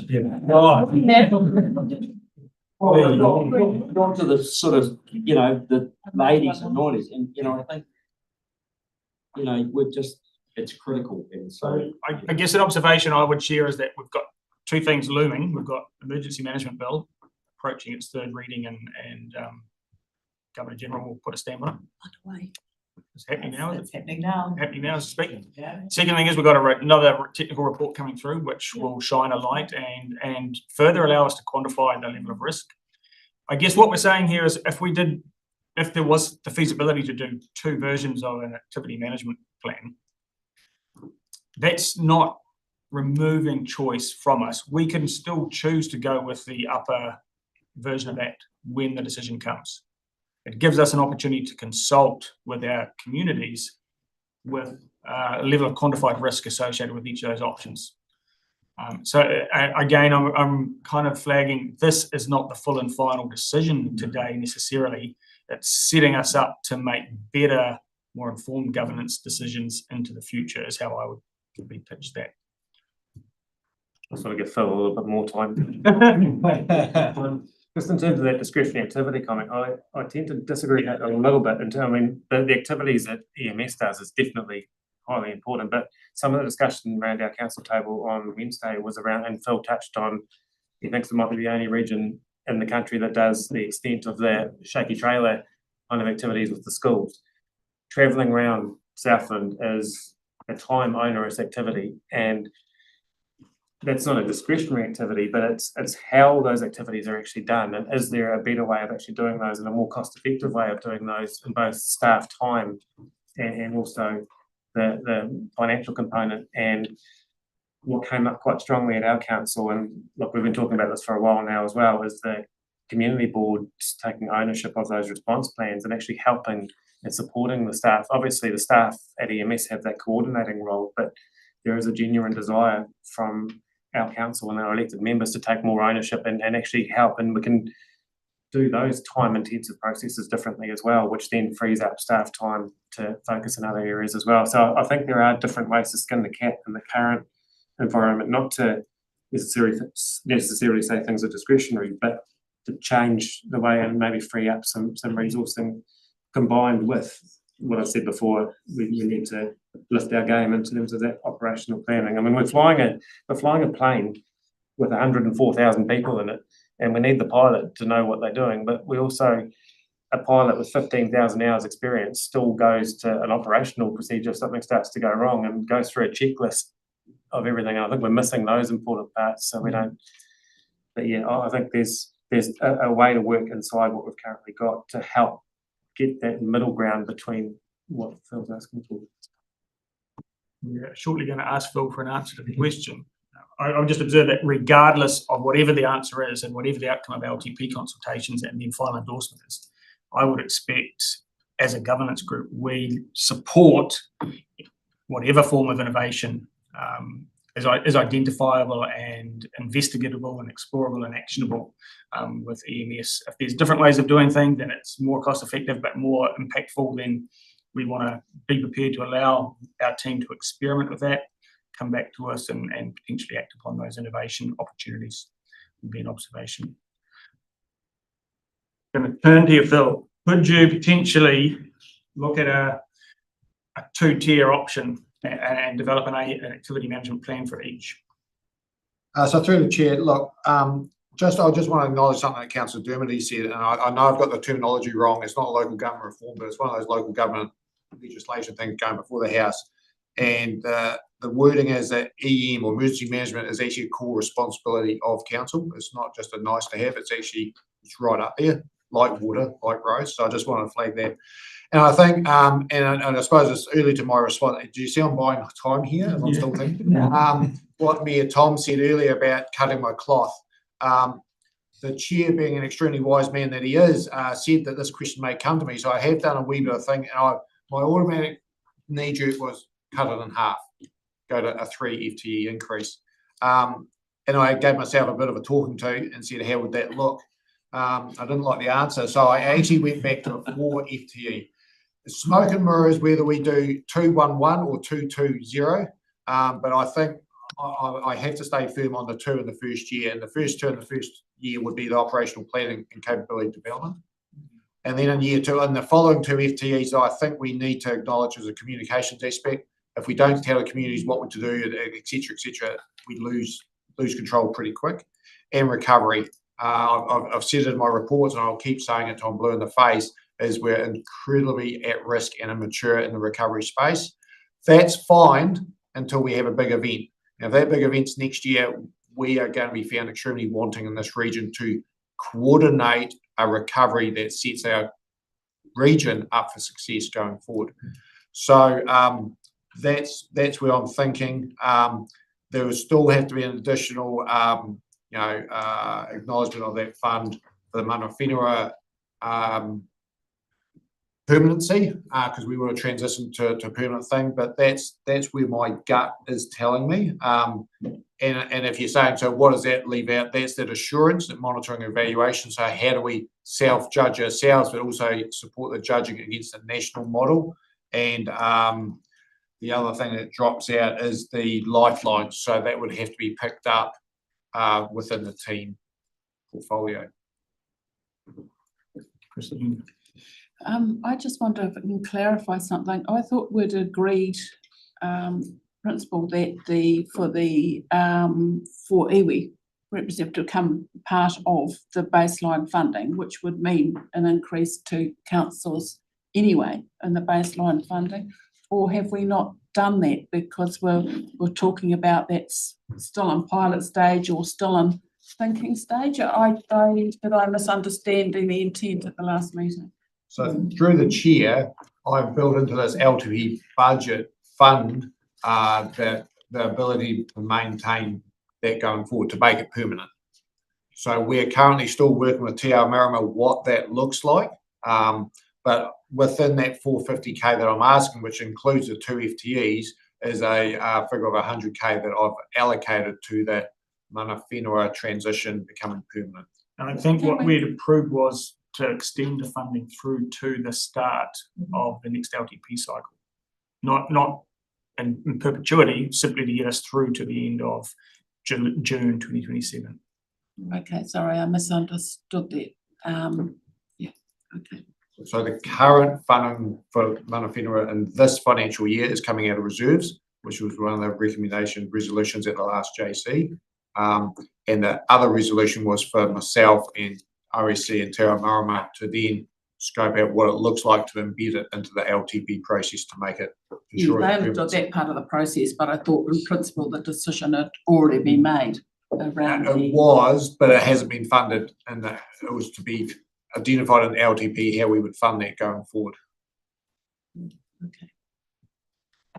Thanks, Phil. Just a question on those last two resources you talked about and the comms and the recovery piece, because during peacetime, there's not much work for both of those resources today, because I think if I look at your comms at the moment during peacetime, it's pretty good, in my opinion. But just in terms of, if we're looking at FTEs, and if I'm looking at it 40 hours a week, there's a lot of, I guess, capacity in there for a recovery person, hoping and assuming that we're not going to get in the event, say for 3 or 4 years, maybe, if that's the case. What do you see those resources doing during peacetime? So through the chair, so the communications one is, you're correct. So during peacetime, I think there's improvements to be made on how we actually build comms campaigns to the community, how we build the collateral, the handouts we do. And then obviously part of the other BAU would be building the templates and the systems processes to go into response. There's numerous fact sheets we could be and should be building, and some protocols. And I think as well as that comms person would be also out engaging with yourselves to build a relationship around what consistent messaging looks like in response, and how the comms PIM team could support you in response and myself. And then obviously in response, they would lead that PIM team with the support of other comms staff from the 4 councils. The recovery, look, I think New Zealand's on a journey in actually understanding what recovery is. In New Zealand, we do it badly. What the recovery person would do is obviously, first of all, write a recovery plan. But what they would then be doing is actually engaging with sectors and community groups, and also likes of the Chamber of Commerce, whatever it's called down here, my apologies, and also national players, to actually start building a picture of what it means, what recovery would look like down here. So those relationships, those networks are pre-established, because what happens at the moment is we go, oh, we're going into recovery, and every agency instantly retracts into itself and does recovery in its own way. This recovery manager has to keep all those agencies engaged centrally, as in regionally, not centrally, nationally, to make sure that there's consistency, there's equitability, and that more importantly, the alignment and the messaging we're putting up to central government through yourselves is appropriate and timely and succinct. So I think what I'm seeing in other regions, and I know Southland's different, we're a lot better than the other regions. We're starting to see, so for example, by memory, recovery for the Auckland weather event, the 23 anniversary floods, their recovery office and active recovery, I think, numbered just over 150. They have now formally closed that office, but Auckland Emergency Management has created a recovery team of 7 FTEs, because that's what they've identified that they need to have going forward. Obviously, we're not Auckland, and we're a lot better than Auckland, because that's why none of us live there.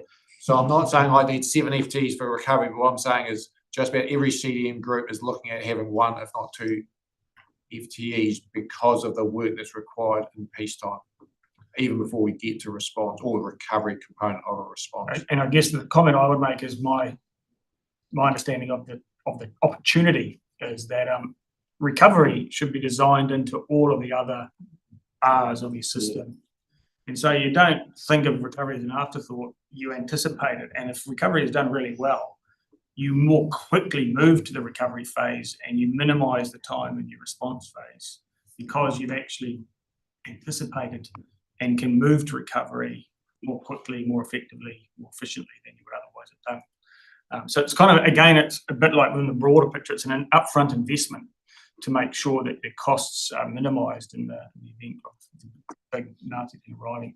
That kind of touched on my follow-up question in terms of, do you see it an isolated role on its own, or do you kind of tie it in with a readiness? Because if you get the readiness part right, the recovery part is even less, and the more ready we can be. So it's, are these roles in isolation, or because you're going to have hopefully a lot of spare time in that peacetime, is there a way to integrate it into existing roles to achieve the outcome the same way? I'm going to say my expectation would be that it's an integrated approach, and I would expect some cross-training because even with this team that size, they are still vulnerable to someone being on leave for 3 weeks on holiday and being needed to cover at short notice.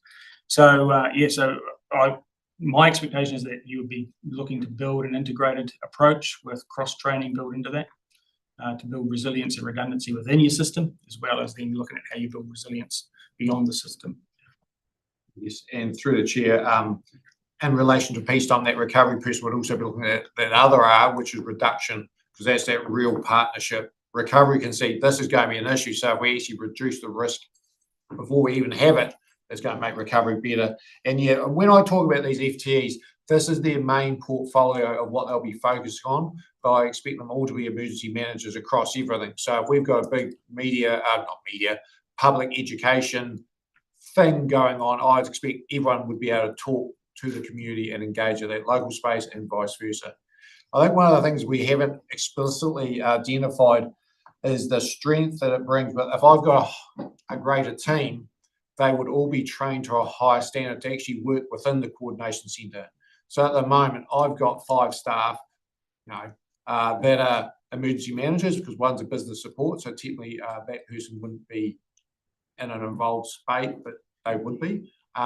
So even if I've got 6 plus me, so that's 6 experienced people that understand systems, processes, the computer system, networks, 24-hour shift.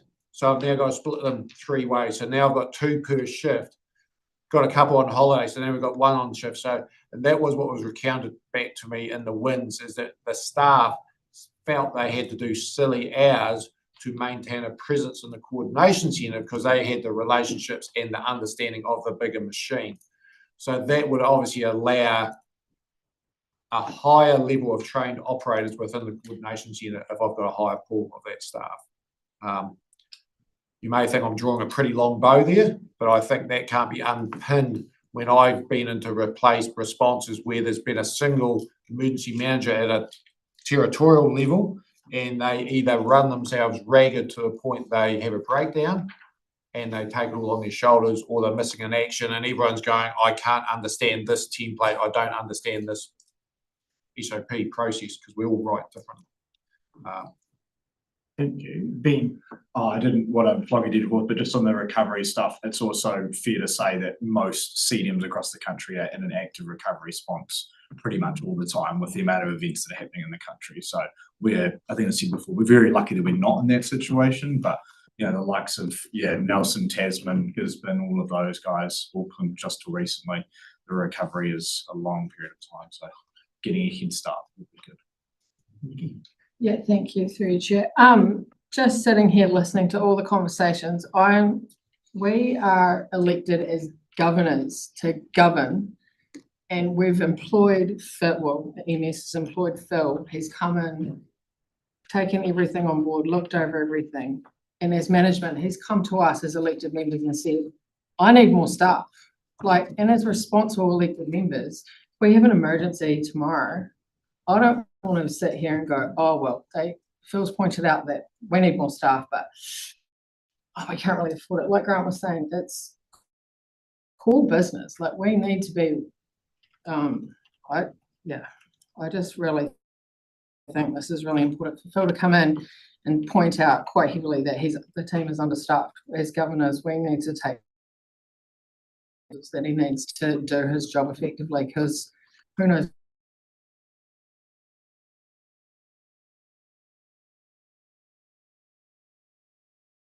We're going to hand up, Katie. No, sorry. So we've had a good, thorough around the room on this one. Sorry, can I just ask Katie, she probably would have been in these rooms a fair amount. Have you seen other CDM groups having these same conversations about? Yeah. So this is something that groups are grouping up across the country at the moment, and sort of like a reset of the numbers required for group officers to manage is a conversation that is literally happening. Obviously, it's LTP time, so this is when the conversation is happening, but it is consistent up and down the country. And the sort of numbers that we're talking, and 6 FTE does seem quite a large jump, but it is also consistent with what I'm seeing elsewhere. And just on that, trying to protect your neutrality too. but quite robust discussions around rates capping and sort of things being caught up in Absolutely, that. and it is a tension, yeah, a tension that we all acknowledge. But then it is something that, you know, we do need, we do want to make sure that we have the people there doing the roles that they need to do, so that you are in a position to be able to respond. So Phil, just to recap, you think you could potentially do tier 1, tier 2 options for us? Yeah, I'll look to OSC, we'll work with that, how we do it in the consultation document, and AMP will come up with a cunning way. And as that emerges, I would expect, informed by the confirmed emergency management bill, confirmed by the report that we expect within the next 2 weeks, we'll be in a better position to kind of quantify the risk associated with each option. I think we would benefit from that, because that, for governance decision makers, that, to Nikki's point, is the essence of what we're being asked to do. Is we are being asked to make decisions on the risk that we are passing on to our community in this respect. Ben, yeah, just can we also just front foot the issues we've had around WasteNet and the agreement between councils and making sure can we just try and front foot that, like especially we're doing a 2-tier option when we go down the garden path and one council picks one and one, like it starts to get real difficult. Can we just flag that really early? Hey, Lucy. I was just going to offer, Chair, I think there's 2 pieces, and the operating subcommittee will work with Phil to support him via CAG, etc. I think there's the what piece, which you've talked a lot about today, and that 1A kind of option. We can definitely do some work to think about that. To Ben's point, there's also a need for us to think about how we could pay for this differently. And I think given the asks that have already been outlined in parts of other reports and in the action sheet, etc., we can wrap that into what we bring back to you. So you've got a kind of suite of both what will get done and then how we can fund it, some options for you to consider. Okay. You think that level of detail would be accompanying each of the 2? Yeah, I think that's the thing for us to support Phil too. Okay, so on that basis, then there's going to be some slight modifications to the recommendations. Recommendation 1 is receive the report, Emergency Management South and Long-Term Plan Direction. 2 was endorse the concept of a single activity management plan. So what we're suggesting is moving to a 2 activity management plans to provide options. Sorry, Chair, can I just clarify though? Yeah. The recommendation is about the concept of a single one for the region, and so it's the group's view that that's a sensible route. Yes. So that we can work towards one, Yeah. whilst acknowledging that we'll bring you 2 options back. Gotcha. Okay, so I just wanted to be clear that. recommendation 2 wouldn't change. Did you have a comment? Yeah, I actually had a question for that recommendation too, and like in principle, I think that's great. I just wouldn't want that to come at the cost of, like, this whole kind of centralisation thing. Like, if you look at Southland District, we're quite bespoke compared to the kind of tighter areas of Gore and Invercargill. So I think we support that in principle, but we just need to make sure that it's not coming at the expense of what might be necessary. And Yeah.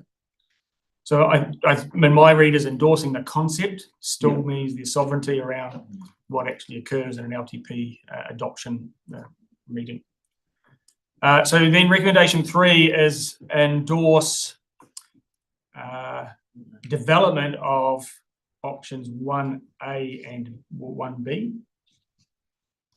would we not just not have 3, and because 4 kind of encapsulates that anyway to come back? Okay, yeah, We we could could, scratch yeah, 3 we could would be- delete 3 and go, and 4 would become a new 3, which is endorse and direct Emergency Management Southland and Operating Subcommittee to continue to develop the Emergency Southland Draft Activity Management Plan for consideration at the next CDM meeting. Noting that that's actually a 2 version option.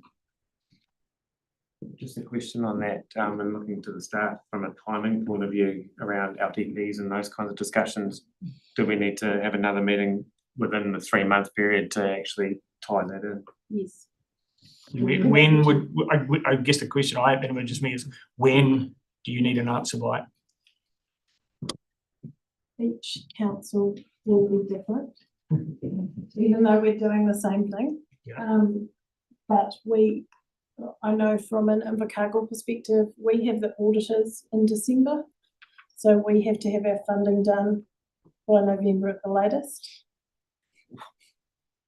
So that kind of suggesting that sometime no later than mid-October, we would need to make a decision. I think we're looking at October for ours, so I'm thinking, yeah, it's like, So Thinking like May, June next year, isn't it? So that then suggests by the end of September, we would need a decision on this, which leaves about 4-5 weeks at most to do so. Next council meeting. So, through your chair to, I'm not sure which of our governors mentioned it, but you have operating subcommittee, 3 out of 4 of us here, who can work with Phil to, we've all heard the discussion, we understand the direction that you've given us. We also have the tier in between your fine selves and the operating subcommittee, not any of who are here, but no disrespect to that very important tier in between the two. And we definitely have meetings with them more regularly. So I think back to the how piece, can we take an action on ourselves, the 4 of us that are here at a management level, to come back to you with some possible process steps from here to achieve what you have asked of us together and as best we possibly can to meet everybody's different paper to bring something back to you. And it might be an extraordinary, get you all online for as short or as long a time as we can. But I think we probably need to do a little bit of logistics and figure out what's possible, both with the KIG chair and operating subcommittee and Phil. Sorry. No, that seems very sensible given the time constraints and where we are in the year and how important this is to our future capability. So if the staff are prepared to take that approach, and I would signal that could mean an extraordinary online engagement of a very targeted nature for a decision on this sometime before the end of September. Acknowledging that things have to go back to all of your individual councils as well. So. And we don't want another waste meeting.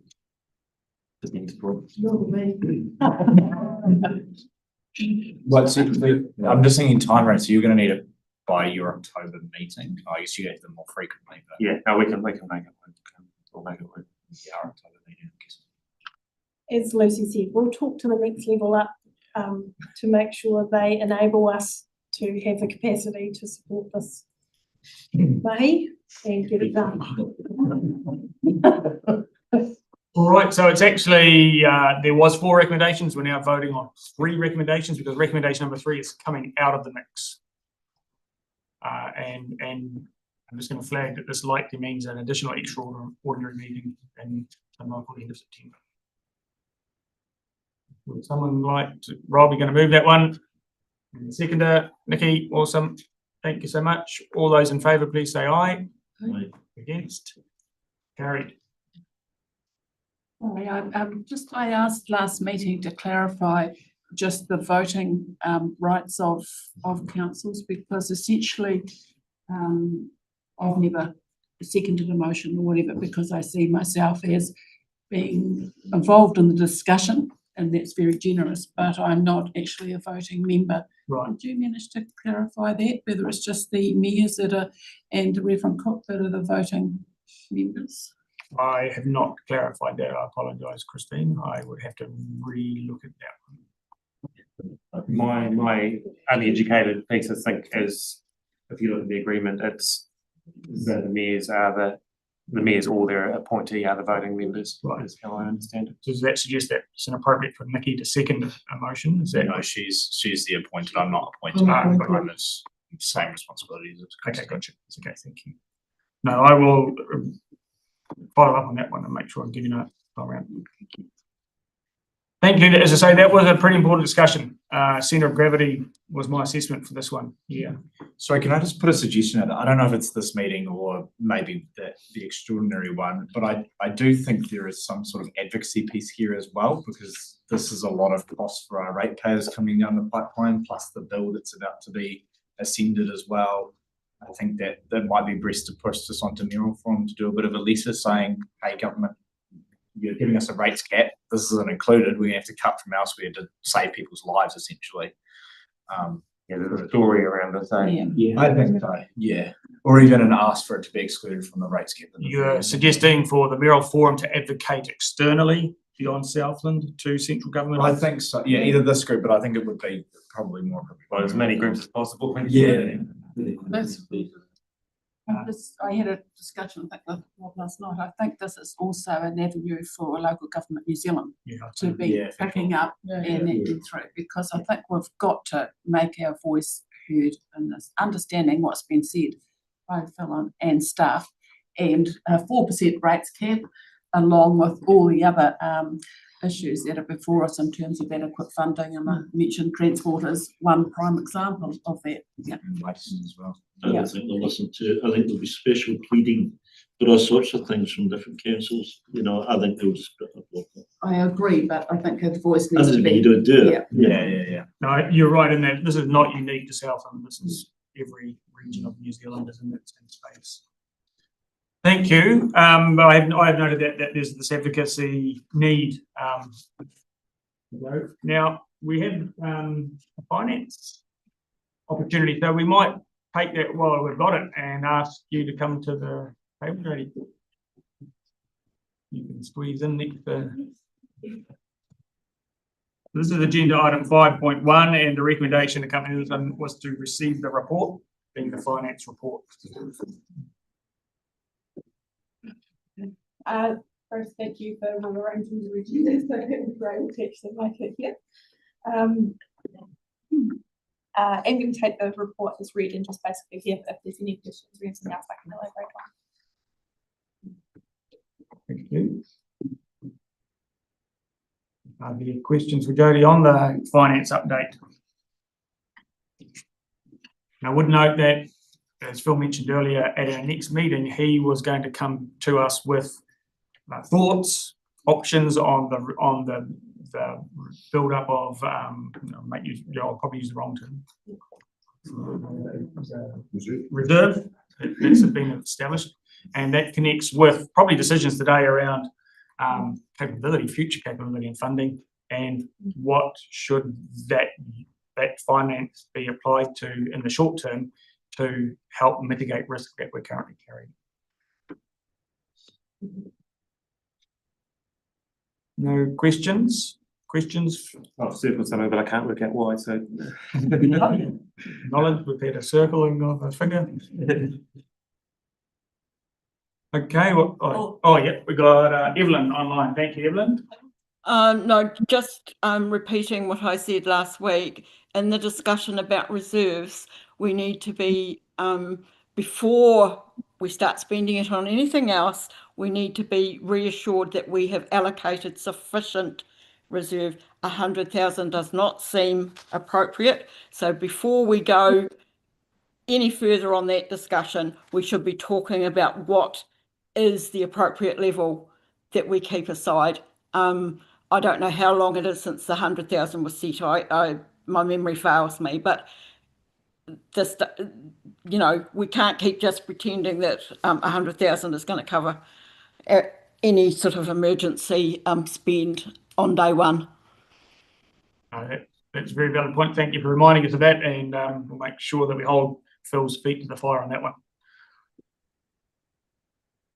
I think I've remembered why I circled it. Just in there on page 24 there, in the Milford stage 1, you've got that contract labour of 207k with the other income coming in at 90. And that may be addressed in a later report, but there's quite a deficit in there between the two. Is that? Bit of a timing difference actually. It was the initial 90 was claimed as related to existing spend, but then there was the requirement of a completion of a report to be submitted and accepted before the remaining claim would come in. And so the report has been submitted, but at the last time I checked with, they hadn't actually confirmed it yet for the delay in income there, but we'll see it in the next financial year. So it's a temporary deficit. Yeah. Cool. No, thank you. Other questions? All right, is anyone prepared to move that we accept? Thank you, Rob. Seconder, Nikki, thank you. All those in favour, please say aye. Against? Thank you, carried. Thank you, Nikki. That brings us back to, on schedule, 5.4, Coordinating Executive Group Chair Report. And the recommendation here is to receive the report. Through you, Mr. Chair, I'll keep it brief. So many of the reports that you've seen today, I just want to acknowledge the amount of work that Phil and his team have put into them. that they're bringing forward to you. I know on the OSC, I don't think we've ever been busier. But I think it's a healthy conversation to be having, and it's highlighting the fact that in any event where we're working together, and just want to acknowledge, but as you said, Mayor Rob, to make sure that with one activity management plan that we move forward so it includes all. The good thing is the only council that had an activity management plan was Southland District Council, so hats off to you. It turns out the other three didn't, but by legislation is coming that is changing that. So that is driving the activity management plan for emergency management has to exist, and we have to have that as part of our mahi. So we're trying to coordinate it as one to create efficiencies and reduce duplications, but also acknowledge the differences between each of the territorial authorities. And I think that's enough from me. The activity management plan approach we're using it across this year, so for our LTP, so it's kind of interesting that it's being utilised and leveraged in different across the organisation. Any questions for Trudy on this one? I just want to acknowledge the work that you folk are putting in it, and the connection with Keg and us. We really value it, and I think Phil values the support that he's getting, and I'm picking up that vibe. And it's reassuring, I guess, when stuff comes to this table that we understand there's at least two levels of thinking and reassurance that is undertaken before it gets to us. So appreciate that. Thank you very much. All right, the motion was to receive the report. I'm happy to move that we receive that report. Is there a second of that? Rob, thank you. All those in favour, please say aye. Aye. Against? Thank you. That brings us to 5.5, Group Manager. Who's that? Oh, Phil. Through the chair, look, I'll take this report as read. I just wanted a couple of highlights and a low light I want to pull out of my report. Obviously, the passing of Janelle, which we reviewed at the start of this meeting. Janelle joined the EMS team, was involved in it twice, and the mahi she did and the joy and the energy she brought was to be applauded, and it is certainly missed and still missed to this day. We've got Tom has joined us. I think he's about week 4 or 5, and he's starting to hit his straps. The building update, all the work's now been finished, so we're all good in that space. The Tiana earthquake, we're going to come up with a better name for that now, because I think we've had about a couple of 3 semi-decent ones in there. The main issues there, and maybe covered in a later paper, but there were some issues nationally, but there were no issues locally. Response went quite well, I felt, and I suppose it demonstrated, I've taken this opportunity to say this is how I'm demonstrating what it would look like going forward, how the duty controller and or group manager would engage with this collective via updates and the initial actions of response. And I suppose I'll just put it out there that my intention, or the duty controller's intention, is to give an update as soon as practical when there's something to be updated on. So it may be very initial, it may be very loose, or it may be a smidgen later. My expectation is that that update would then be shared down to your councillors and community boards, because I feel it's not my role to engage with your teams within your organisations. An interesting thing that has come out of that particular earthquake, because of the good evacuation activities undertaken by the Milford community, the science community have embraced this as an opportunity to do some research. So they're frankly trying to collect some hard data, but also some soft data about what people actually did and why they did it. That is still currently being collected. And once we have those reports, so we're enabling it, but Project AF8 are coordinating it. And I think that's another strength of Project AF8, is that it's a good placeholder for science and a good placeholder for corralling and herding the cats in that science space. The October wind event, like I've also said earlier in the tracker, that the technical review is still ongoing with a completion imminent. But I also want to just acknowledge the Natural Hazards and Resilience Platform, aka known as the platform. This this is a new thing that probably me and Tom knows a lot more about than I do, but it's a new research platform. And part of their mandate is actually to capture real-time research to events. So they've identified the wind event that not just Southland experienced, but Canterbury and the lower north experienced on that day. So they're collecting some science around that, and so there's 5 research topics. So the actual wind hazard and impact data, perceptions and responses to it, the household and business impacts, community level social impacts, and also the Murihiku perspectives as well. So once again, that is hopefully going to be completed by March next year, and there's an attachment to this report about a bit more detail and who's leading it. And I've also included at the very end my group manager's strategic focus. I'm going to try and bring to you every quarter what is it that I'm actually looking up and out at to give you a bit of a sense of where my brain is. So if I put a picture of a fishing boat or a hill, that's probably where I've been thinking about too. So happy to take questions though in all seriousness and time pressures. Yeah, Rob. Thank you. A couple of questions, and I guess a bit of a request as well, like that Te Anau earthquake one, and also like even in this last weekend, just a request if there is something kind of going on, if as soon as you guys are kind of worked out what you're doing, who the duty controller is, do a phone call through to the likes of myself so that we're kind of in the loop straight away of what's kind of happening. Because what happened with the Te Anau earthquake, I was actually up in Auckland, and luckily Cameron gave me a call within about 2 minutes of the earthquake, but the media, as the other mayors will know, are straight on. And the more we can be informed in an earlier piece, the better. And if we're far away from it, we don't actually know what's happening. Or with the size of Southland, like even this weekend, when there was the potential for something to kind of happen, I was getting media requests before I was actually getting updates. So you're having to kind of scramble on the back foot. So just I guess a request of a communication channel, because it came back through from our board chair in Te Anau as well, in terms of just being in that loop. And even if you ring me, then I can ring her and pass it on so you can carry on doing your work. But just around that kind of expectation of the community and the media on us. Through the chair, I think we might have to take this offline as a workshop discussion, because the duty control will not have the capacity to have 4 phone calls with elected members in that first 20 minutes, because my phone was red hot speaking to Wellington and speaking to my team at emergency services.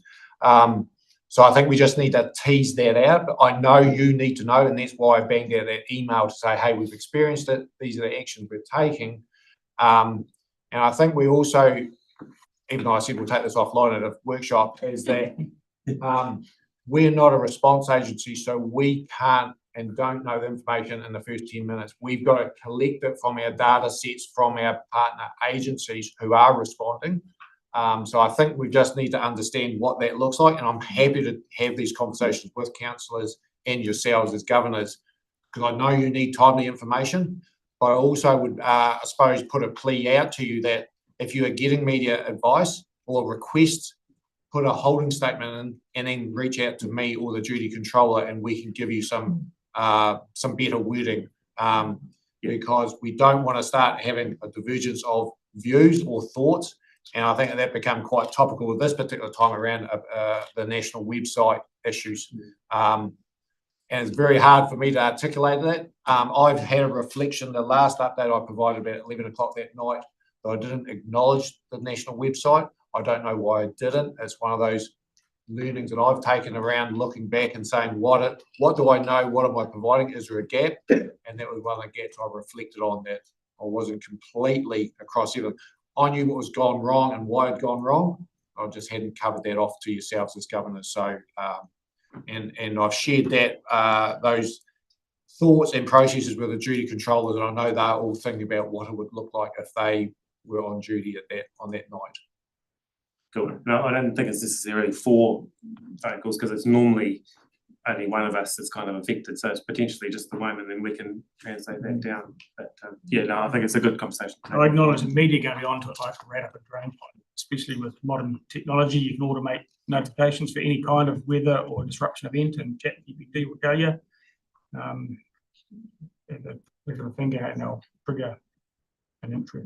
I just have one more question as well, and then I'm probably gonna have to get on the road. I don't know if Katie knows if that Queenstown, I've got to get to the airport, is that road? I just heard that it might not be.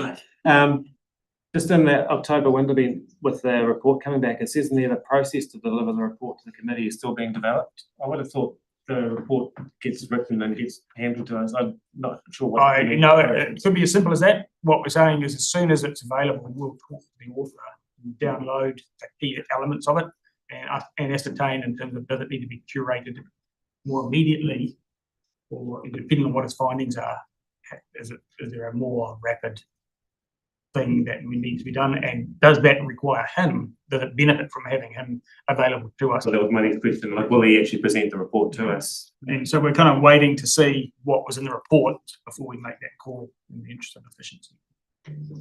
I think through the chair, just to reinforce what the chair is, we're just trying to work out, should he be down here next week to present it, or would the October, November meeting cycle be a more appropriate time? So that's what we're trying to, that's what I meant by that, if it was a wee bit vague. Thank you. Rather than incorporating an extraordinary meeting. Yep, absolutely. Me and Scott just confirming you're good to go. Helpful to have good advice in this. So the motion was to receive that report. Is someone prepared to move that we receive it? Thank you, Rob. Seconder for that one. Thank you. All those in favour, please say aye. Against? Carried. Acknowledging that we're running a little over time, and if you do need to slip away, please, we understand that. 5.6, work program update. Back to you, Phil. Yeah, thanks, Chair. So through the chair, once again, I'll take the report as read. Once again, this was at a request of this committee at the last joint committee when you saw the business plan around the fleshing it out about the so what's. This was always going to be my intention to start reporting it in this way.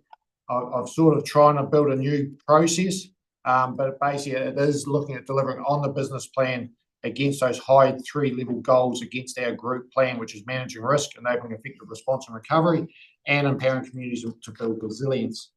So the methodology I did was what's on fire, what do we need to get after straight away? But I'm also splitting out the activities we do as BAU and project. So a project is something that has a very fixed start and finish date, very clear scope of works. Once that project has finished, it may turn into a BAU activity after that. So we may be then doing an ongoing monitoring, etc., etc. The initial project prioritisation has been done with OSC to get after some hot stuff. My intention is that hopefully by the next meeting cycle, I'll have a list of a couple of 100 things that we should be looking at so that you can start having visibility of it and support me in providing some prioritisation. I still feel this program is still quite aspirational because some of the BAU stuff is still orange to red. And noting with the imminent passing of the EN bill, that there's going to be some national workshops and other work streams coming at us that we don't even know about. I have provided A3s to make it easier to read. I don't want feedback if it is easier to read, but the intention is one is BAU activities.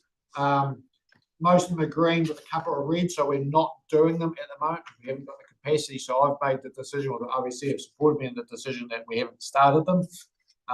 And we're trying to, and others at a reduced standard. The projects, once again, you can see they're across the 3 goals. Greens are on track. Blue is we haven't started them yet because they're phased to start later in the year. And orange is it. We've just got some challenges, but nothing that's a red flag. But happy to take questions on this and seeking your endorsement of this work plan.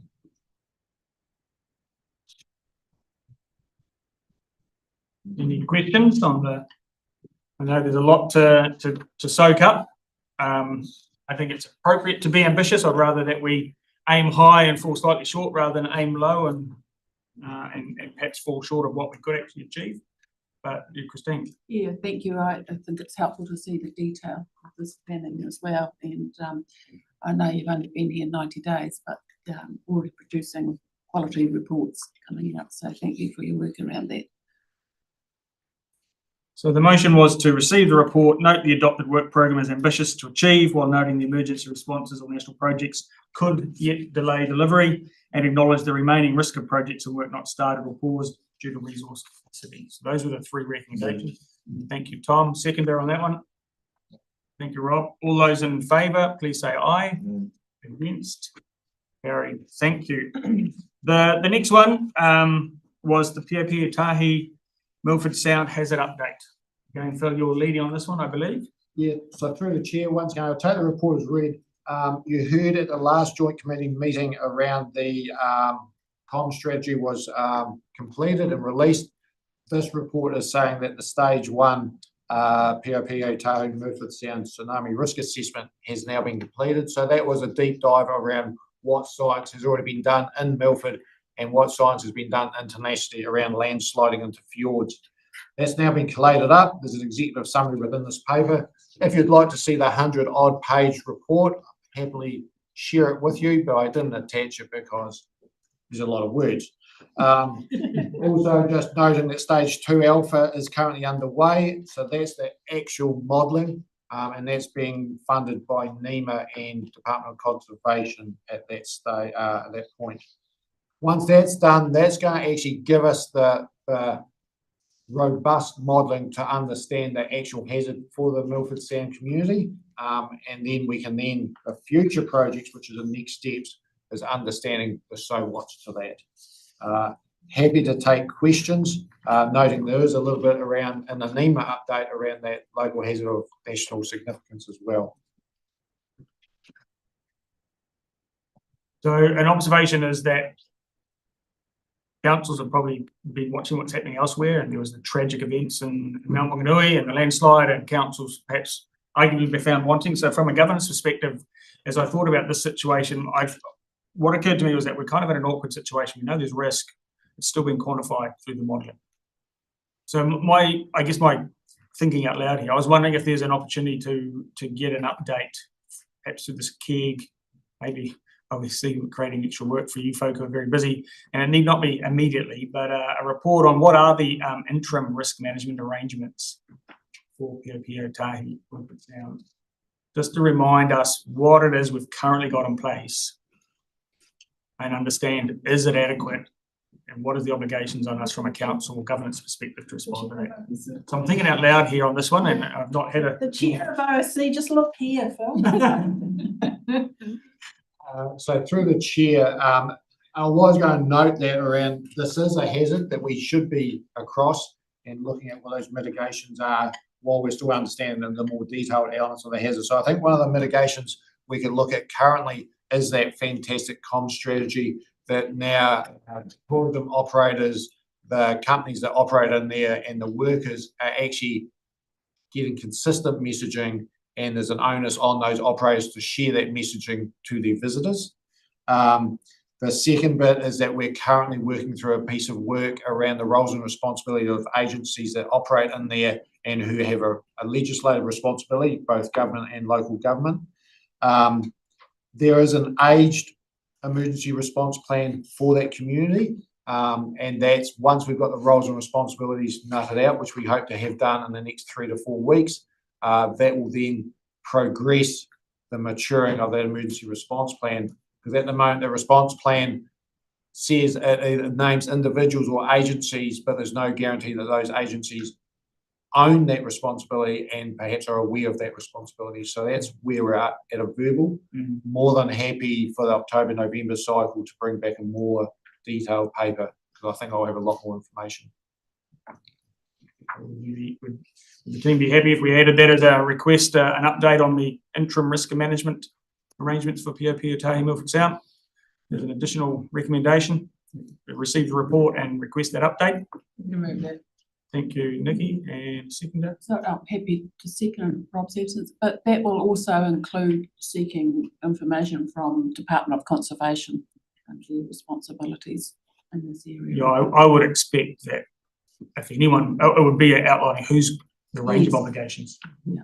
That's what that roles and responsibilities will outline. But I think we do need to remember that any hazard that's within the Southland region is still the responsibility of this CDM group.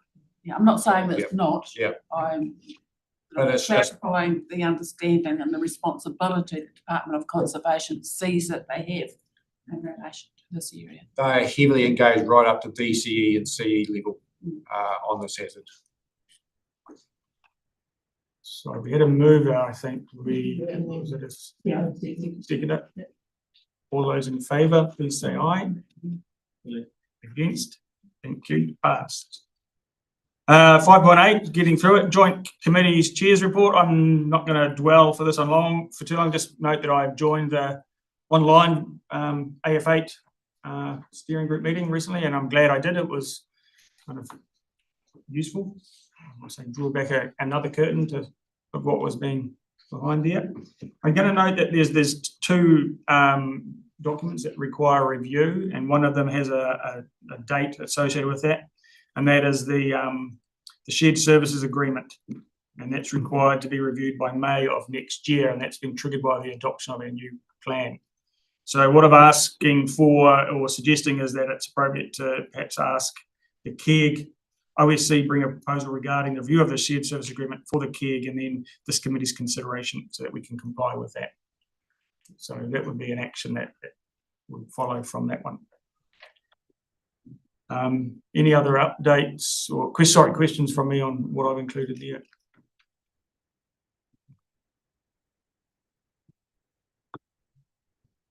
I'm happy to move that we receive that short report from the chair. Tom, second, Christine, thank you. All those in favour, please say aye. Yeah. Which brings us to Katie.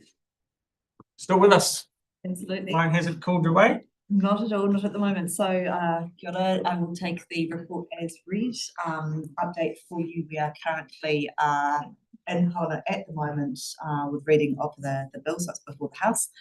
Hopeful to get to our third reading at some point today. So it's progressing well, and we'll be expecting all things going to plan. The third reading and then more consent. So we're getting there. Any questions on the report?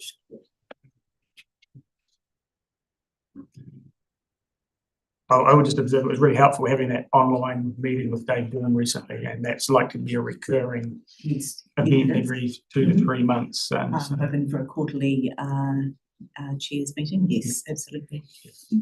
And just even the sharing of information between other chairs, like, you know, the sharing of the response from the Minister to a letter about rates capping, for example. Oh, sorry, and on that point, the Green Party did raise rates capping and the exclusion of emergency management as part of the debate that's going on at the moment. I'm really sorry I was not able to track both sufficiently to be able to report to you on that. Yeah. Any questions for Katie? Any comments? Yeah, right. That point has never raised it with the various ministers. They're concerned about. No, I don't believe we have a position here on that. This is for the local government to have a position on rate skipping, and we haven't. We've just been on watching at the moment to gather the reasons. But theoretically, through select committee, Yes. there would be an opportunity. Yeah. Get off the fence.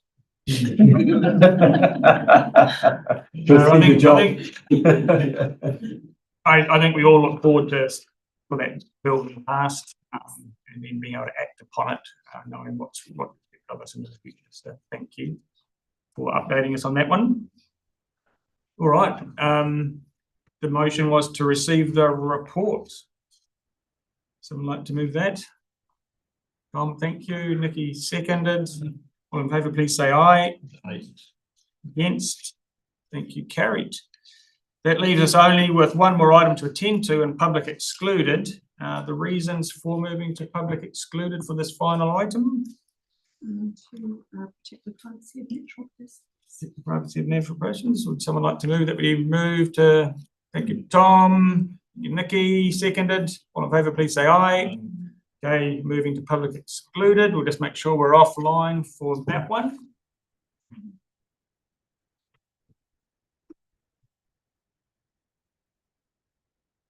The relatively straightforward task we will attend to in a moment would be to confirm the public excluded elements of the minutes from the last meeting.